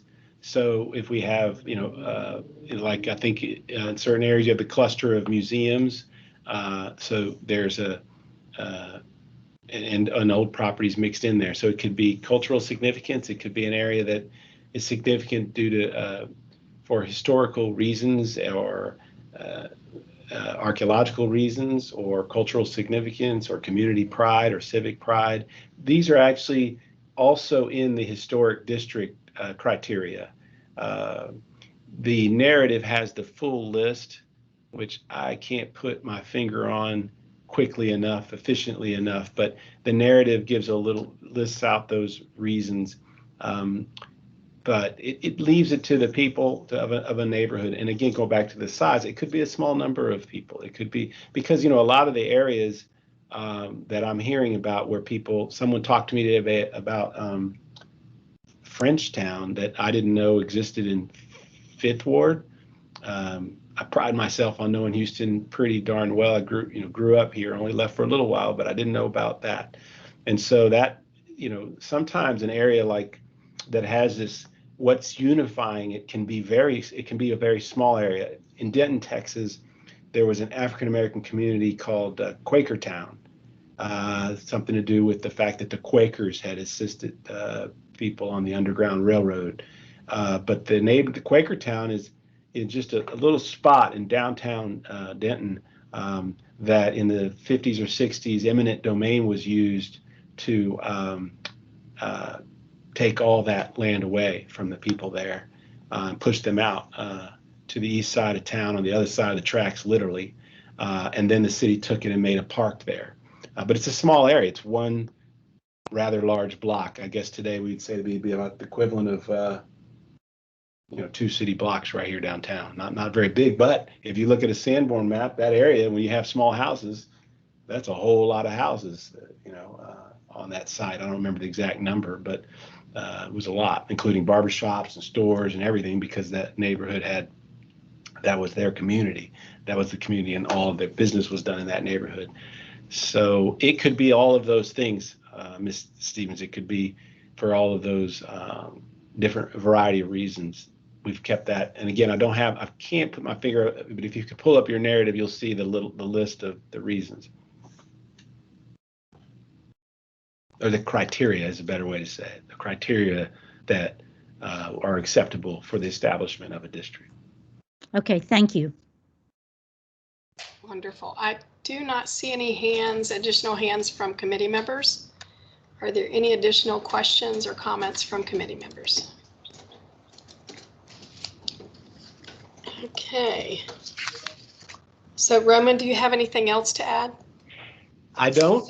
I appreciate your time and everybody here. I appreciate you, and I hope we can get a consensus to support the establishing the framework so that people might apply for a conservation district. I do see a hand at the corner of my eye. I don't know. I'm not the hand guy. Yes, yes. Is Curtis Davis's hand up? Okay, great. Mr. Davis? Yeah, I just wanted to reinforce the distinction around the conservation district and the historic district.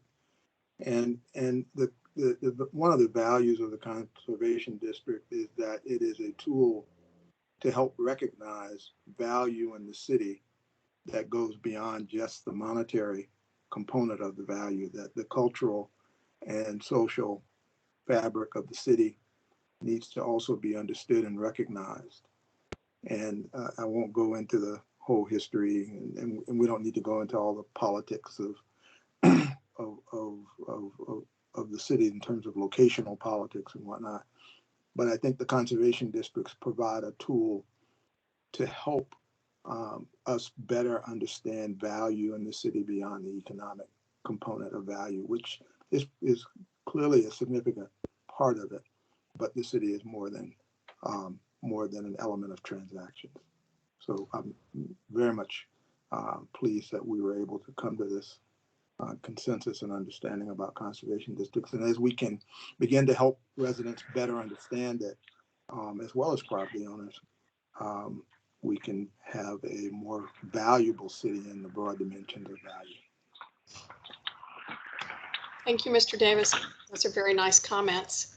I see Minette, your hand's back up. Yes, thank you, Mr. Davis. That was very well stated. Thank you. I think we need to look carefully at the percentage of 67%. That is a very, very high threshold bar to reach. And when our ordinance the preservation ordinance was changed in 2010 under Mayor Parker, and it went from 51% up to 67%. We have only had, maybe Roman help me here, 2 or 3 historic districts added since that time because the bar is so high. So we don't want to, I think, start a program that is really hard to reach.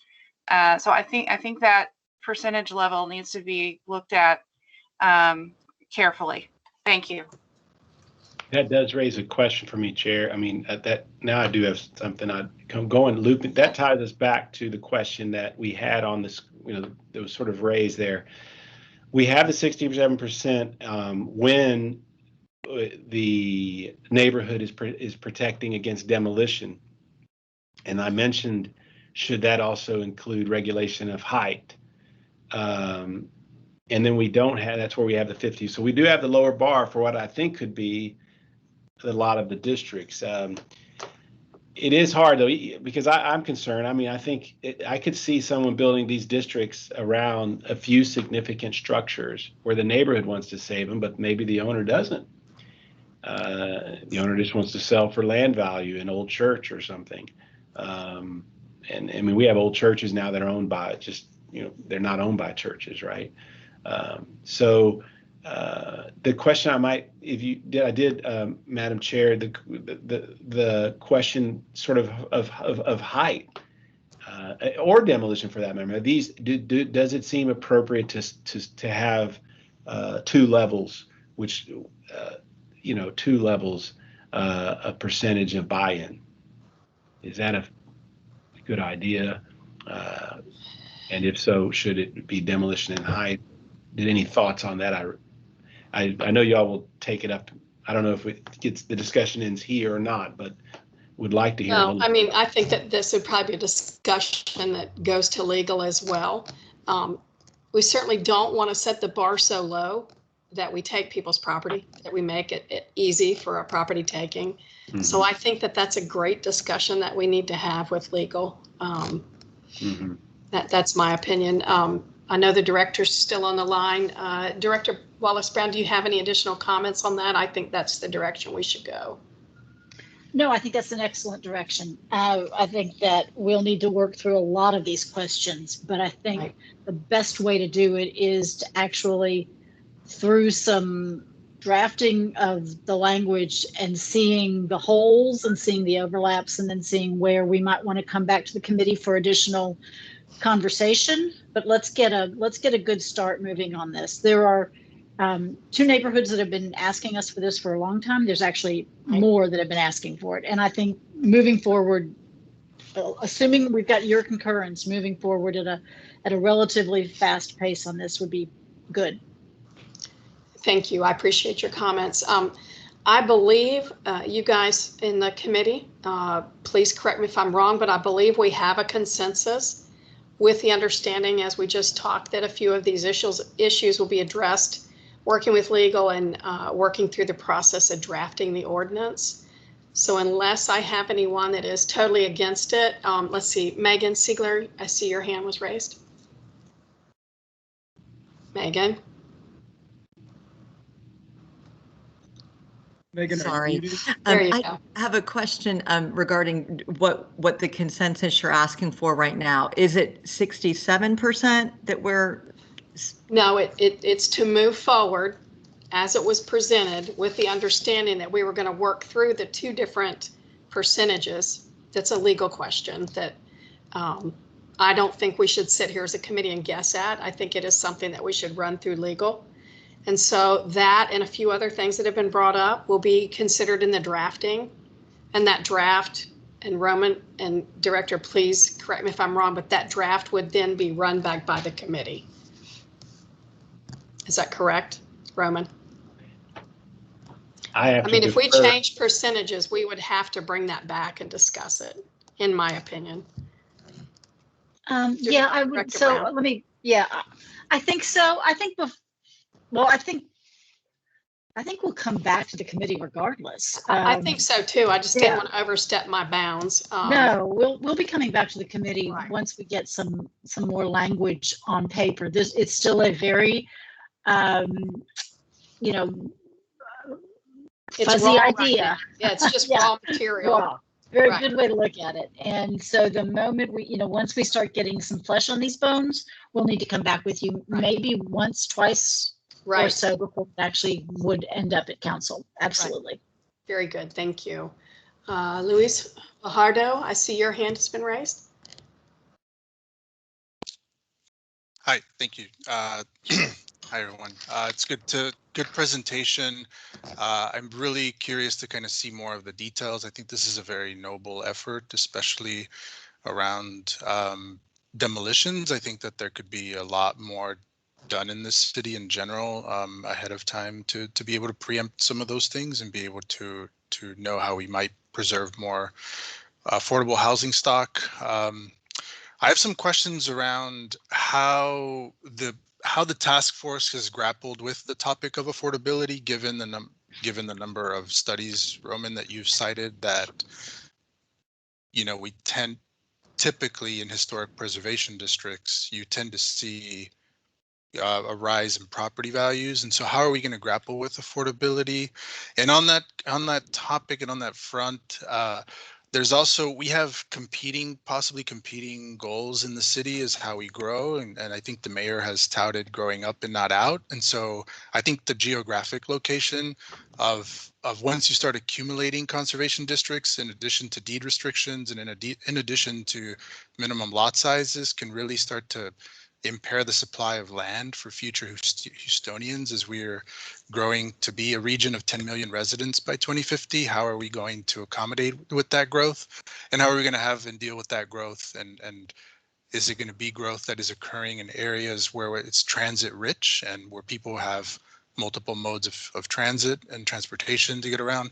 So I think there's a lot of different goals in the climate action plan and Resilient Houston that may be in that might be in tension with some of the goals from the task force, and how do we balance that as a committee? And I just want to say, I think this is a great effort, and I'm really interested to see how we can tackle that and take that head on, acknowledge where the contradictions are and how we may work through them for the betterment of a policy that is smart and aligned with all the goals that we have that the city has outlined before.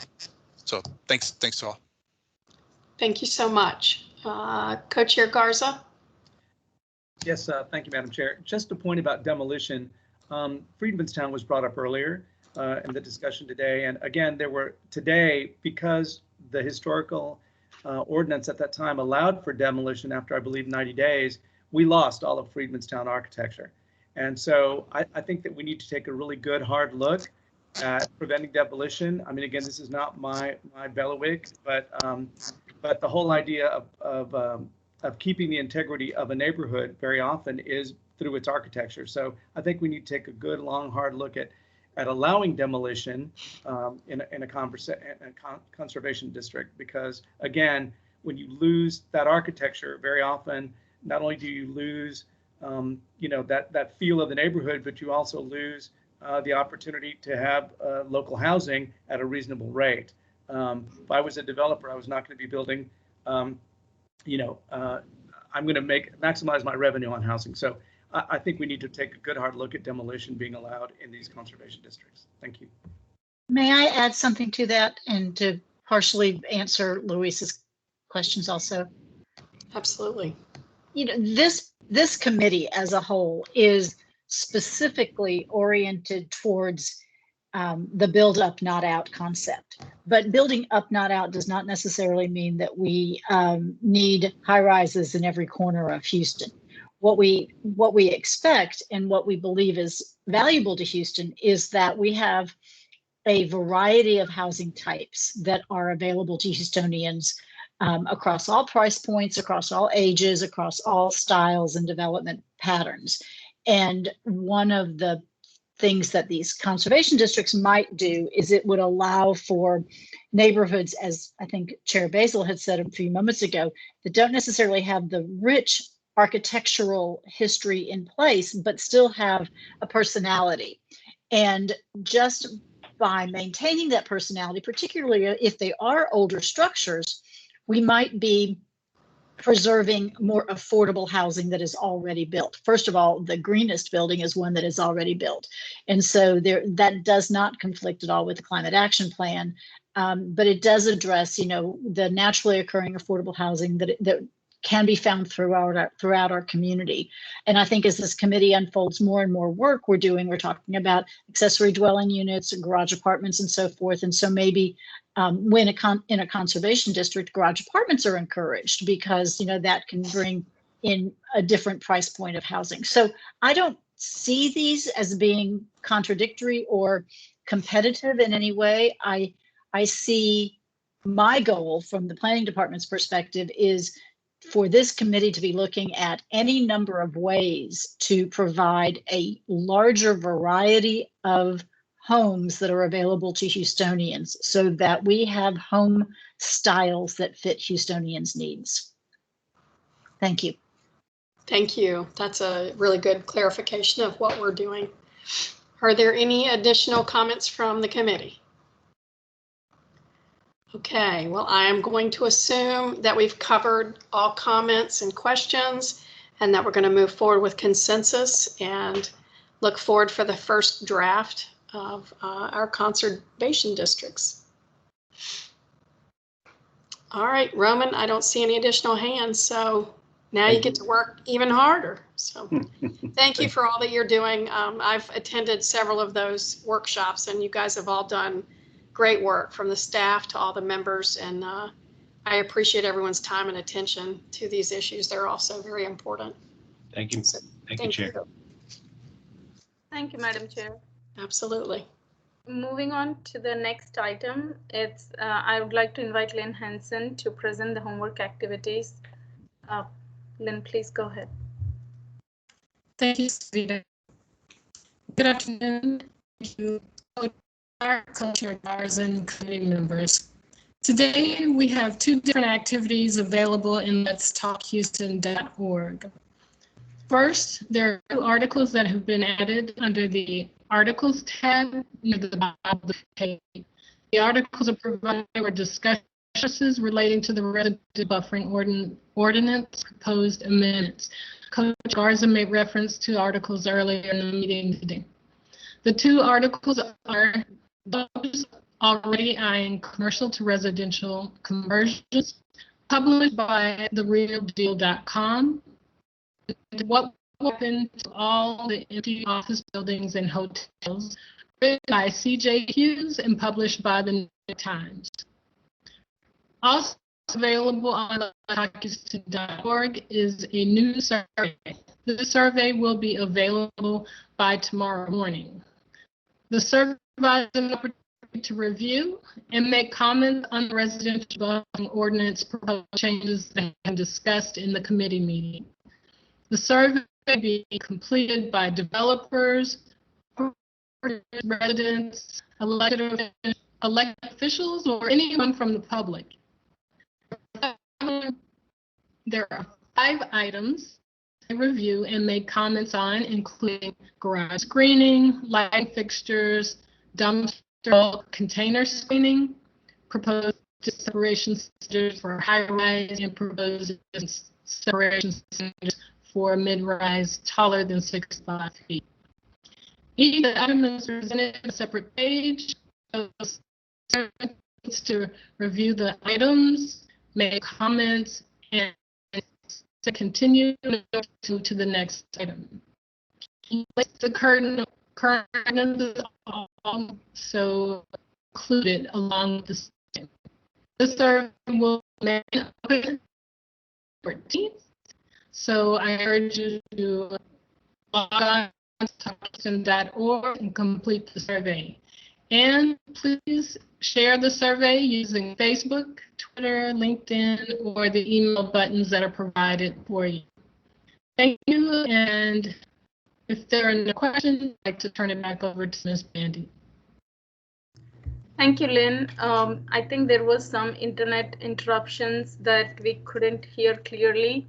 But what Lynn was presenting is that the articles we mentioned, Mr. Garza mentioned previously, those articles are available on the web page on letstalkhouston.org.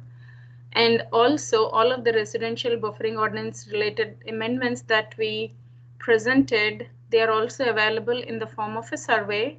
And we are wanting to collect your feedback from everyone, including developers, applicants, property owners, public, government officials, anyone who's interested to give comments. And the deadline, we will start the survey tomorrow morning, and the survey will end on May 14th. So that is the information Lynn was sharing. Thank you so much, Lynn. Moving on, the next item is activities for next meeting. The next meeting is on May 18th. And it's going to be a surprise what the items will be. So the meeting will be from 3 to 5 p.m. And I welcome you all to join again in the meeting for Livable Places. With that, we are ready for public comments, Madam Chair. Great. Thank you, Savita. First, I need to apologize. You guys have probably watched me shoot my hands out left and right and turn my head this entire meeting. I have a very rambunctious 10-month-old kitten who has not been happy about this meeting. So I am so sorry. I've tried not to make it a distraction, but I apologize. All right. I wonder why I was sneezing. I didn't realize we had a cat in the room. You have a 20-pound 7-year-old and a very rambunctious 10-month-old. So I am so sorry. So I did see in the chat that we had a list going for public speakers. So Savita, will it be you? Let's see. I've got Kathy Gunter. Okay, Miss Gunter.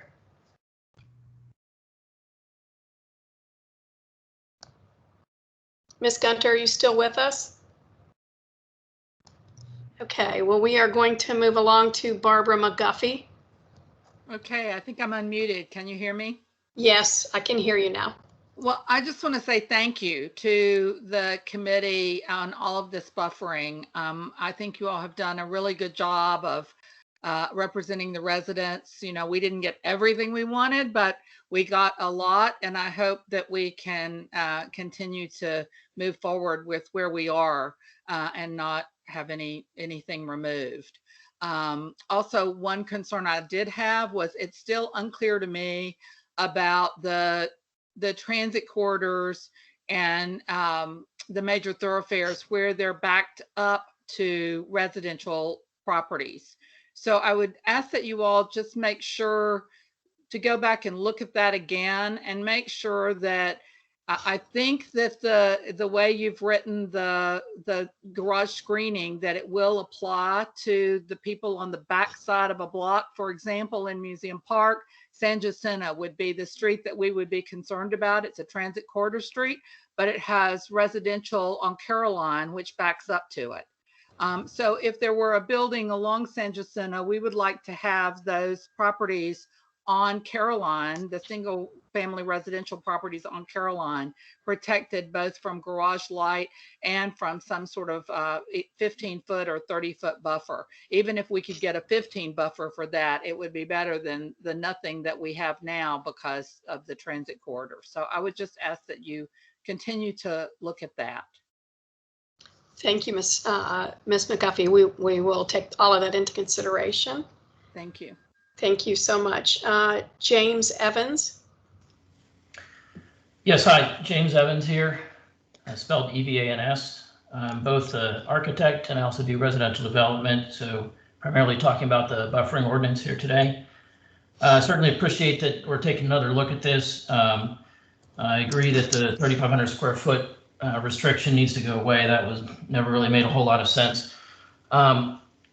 I'm also the vice president of the Richwood Place Civic Association, and we're currently having to deal with a predatory development right now. And we're learning firsthand some of the difficulties and challenges with the buffering ordinance.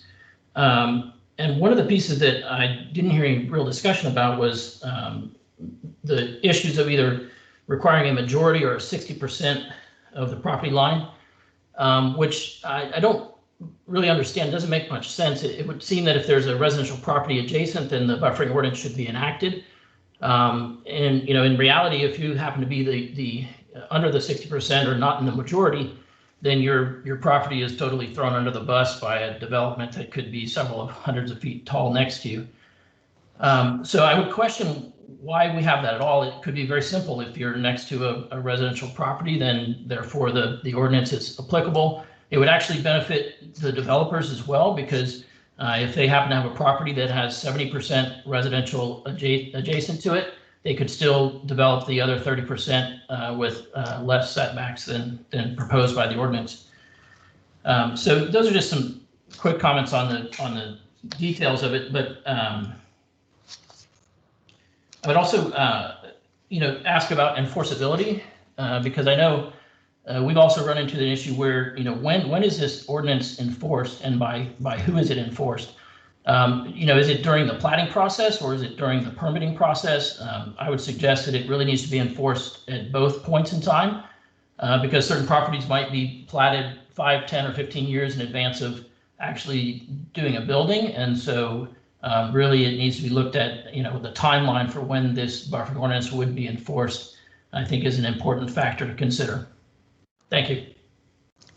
Thank you, Mr. Evans. Savita, did you want to make any clarification just so everyone walks away understanding a few of the points on the percentage of residential, and then if you could help clarify that, I'd appreciate it.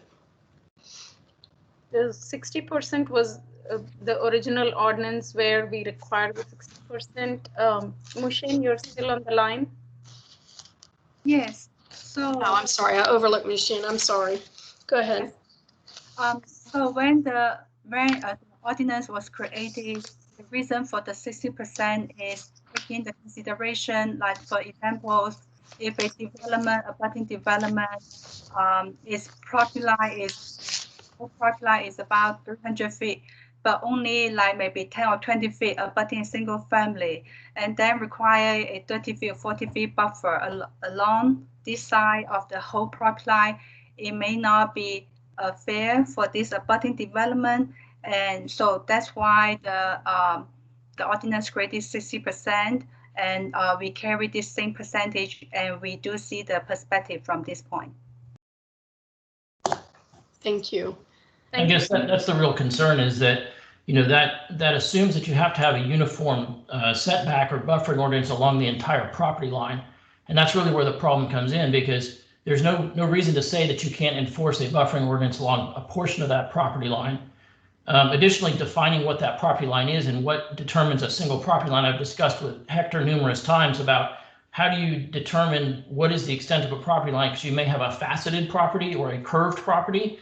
And so the definition of, what is 60%, what is a majority, is really not clear in the ordinance in any way.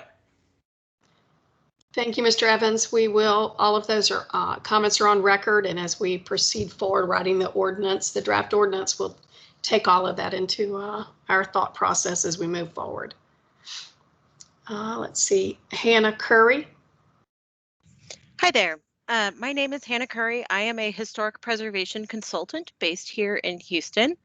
And I came to this meeting with a healthy dose of skepticism towards this proposed conservation district idea. I hadn't heard of it prior to hearing about the meeting late last week. And so this is really like kind of my first educational opportunity. So I guess I can appreciate wanting to provide districts as an option for areas that do not have sufficient architectural integrity. And I wanted to ask if there is a way that we are going to ensure that the conservation district option does not undermine existing preservation in the way that, like, I can see particularly wealthier areas that do have the architectural integrity and the financial means, who would choose to do a conservation district because it's easier, not because it's the only preservation option available to them. And so I like the idea of opening preservation options to other communities. I just want to make sure that it does not undermine our existing preservation ordinance in any way.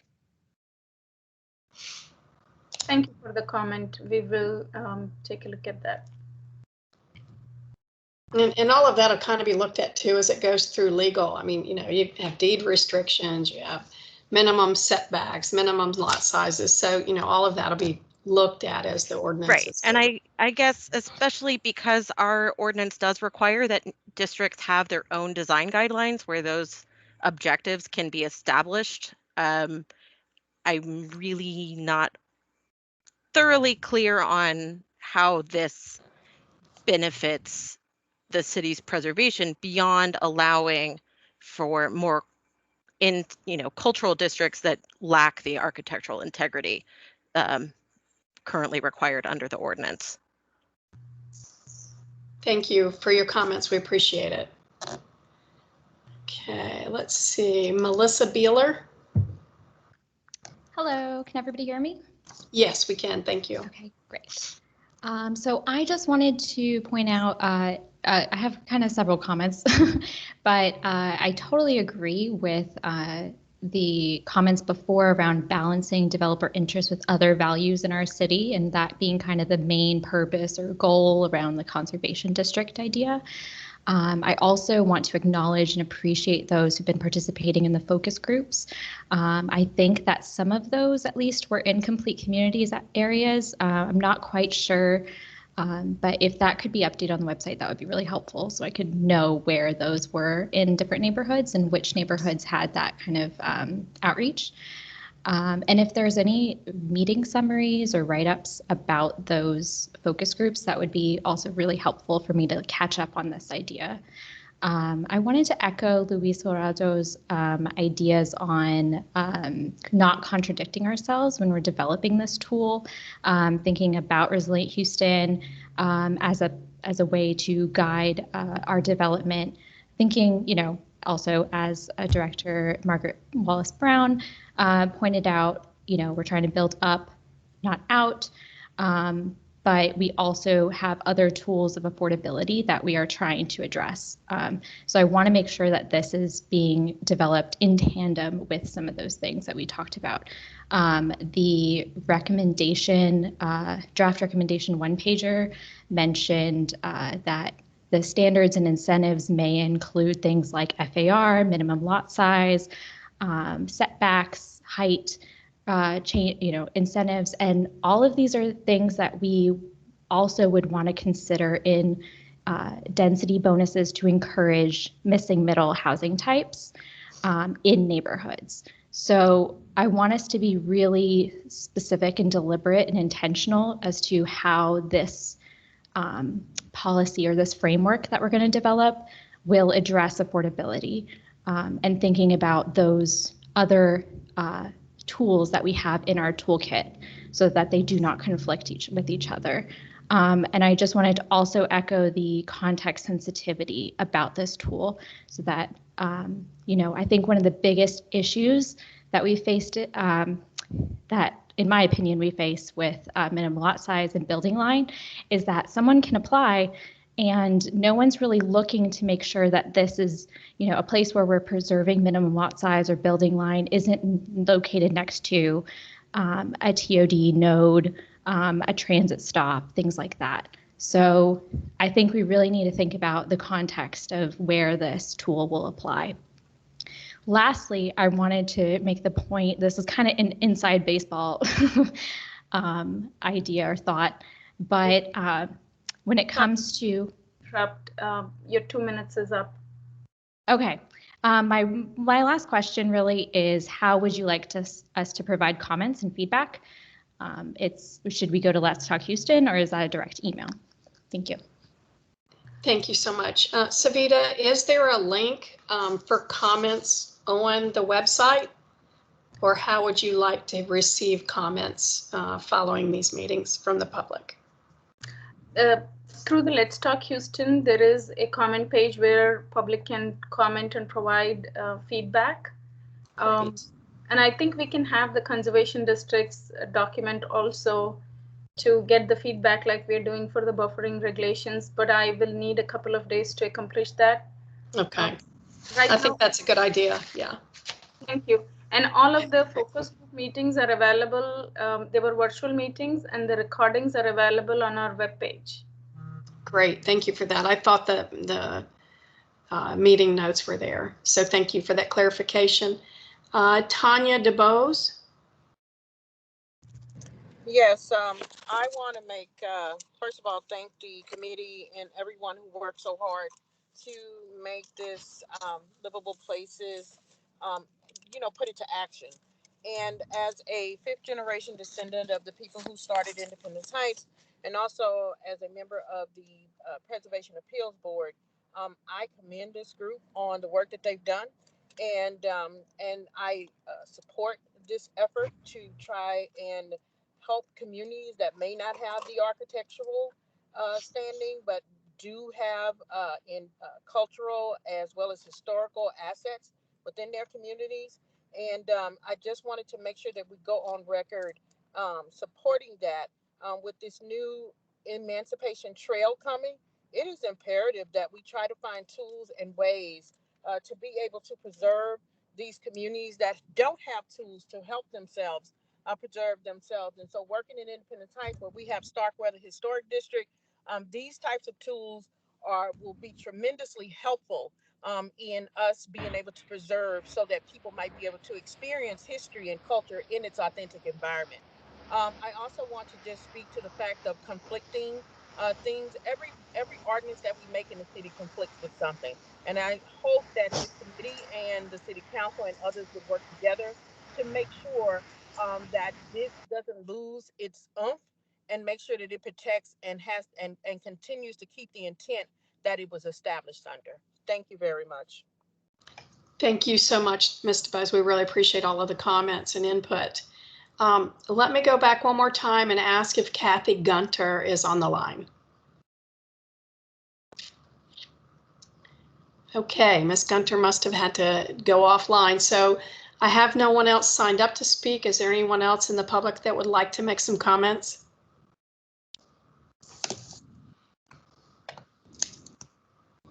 Yes, I did ask to be added to the list of speakers. My name is Mark Williamson. Okay, Mr. Williamson. I had a couple of observations back when we were talking about lighting spilling out of parking garages. It certainly is reasonable to allow for the entrances and exits to spill some light, but wording that was mentioned at the time seemed to imply that perhaps all of that ground floor might stay unscreened, and I want to have that as tightly restricted as possible to the actual entrances and exits, and that the light be controlled there. Yes, sir. I believe that was the intent, and maybe I might have confused you, but I was referencing the actual driveways in and out, not being able to screen those. But thank you. We'll make sure that we look at that. Right. It was not your wording. It was someone else who injected a comment that suggested it was the entire first tier that would be excluded. Okay. Also, in the somebody made a comment that 51% seems an awfully low bar. Having been involved in a number of efforts to get people to respond to such things at all, 51% is high, 67% is incredibly high. And thank you so much.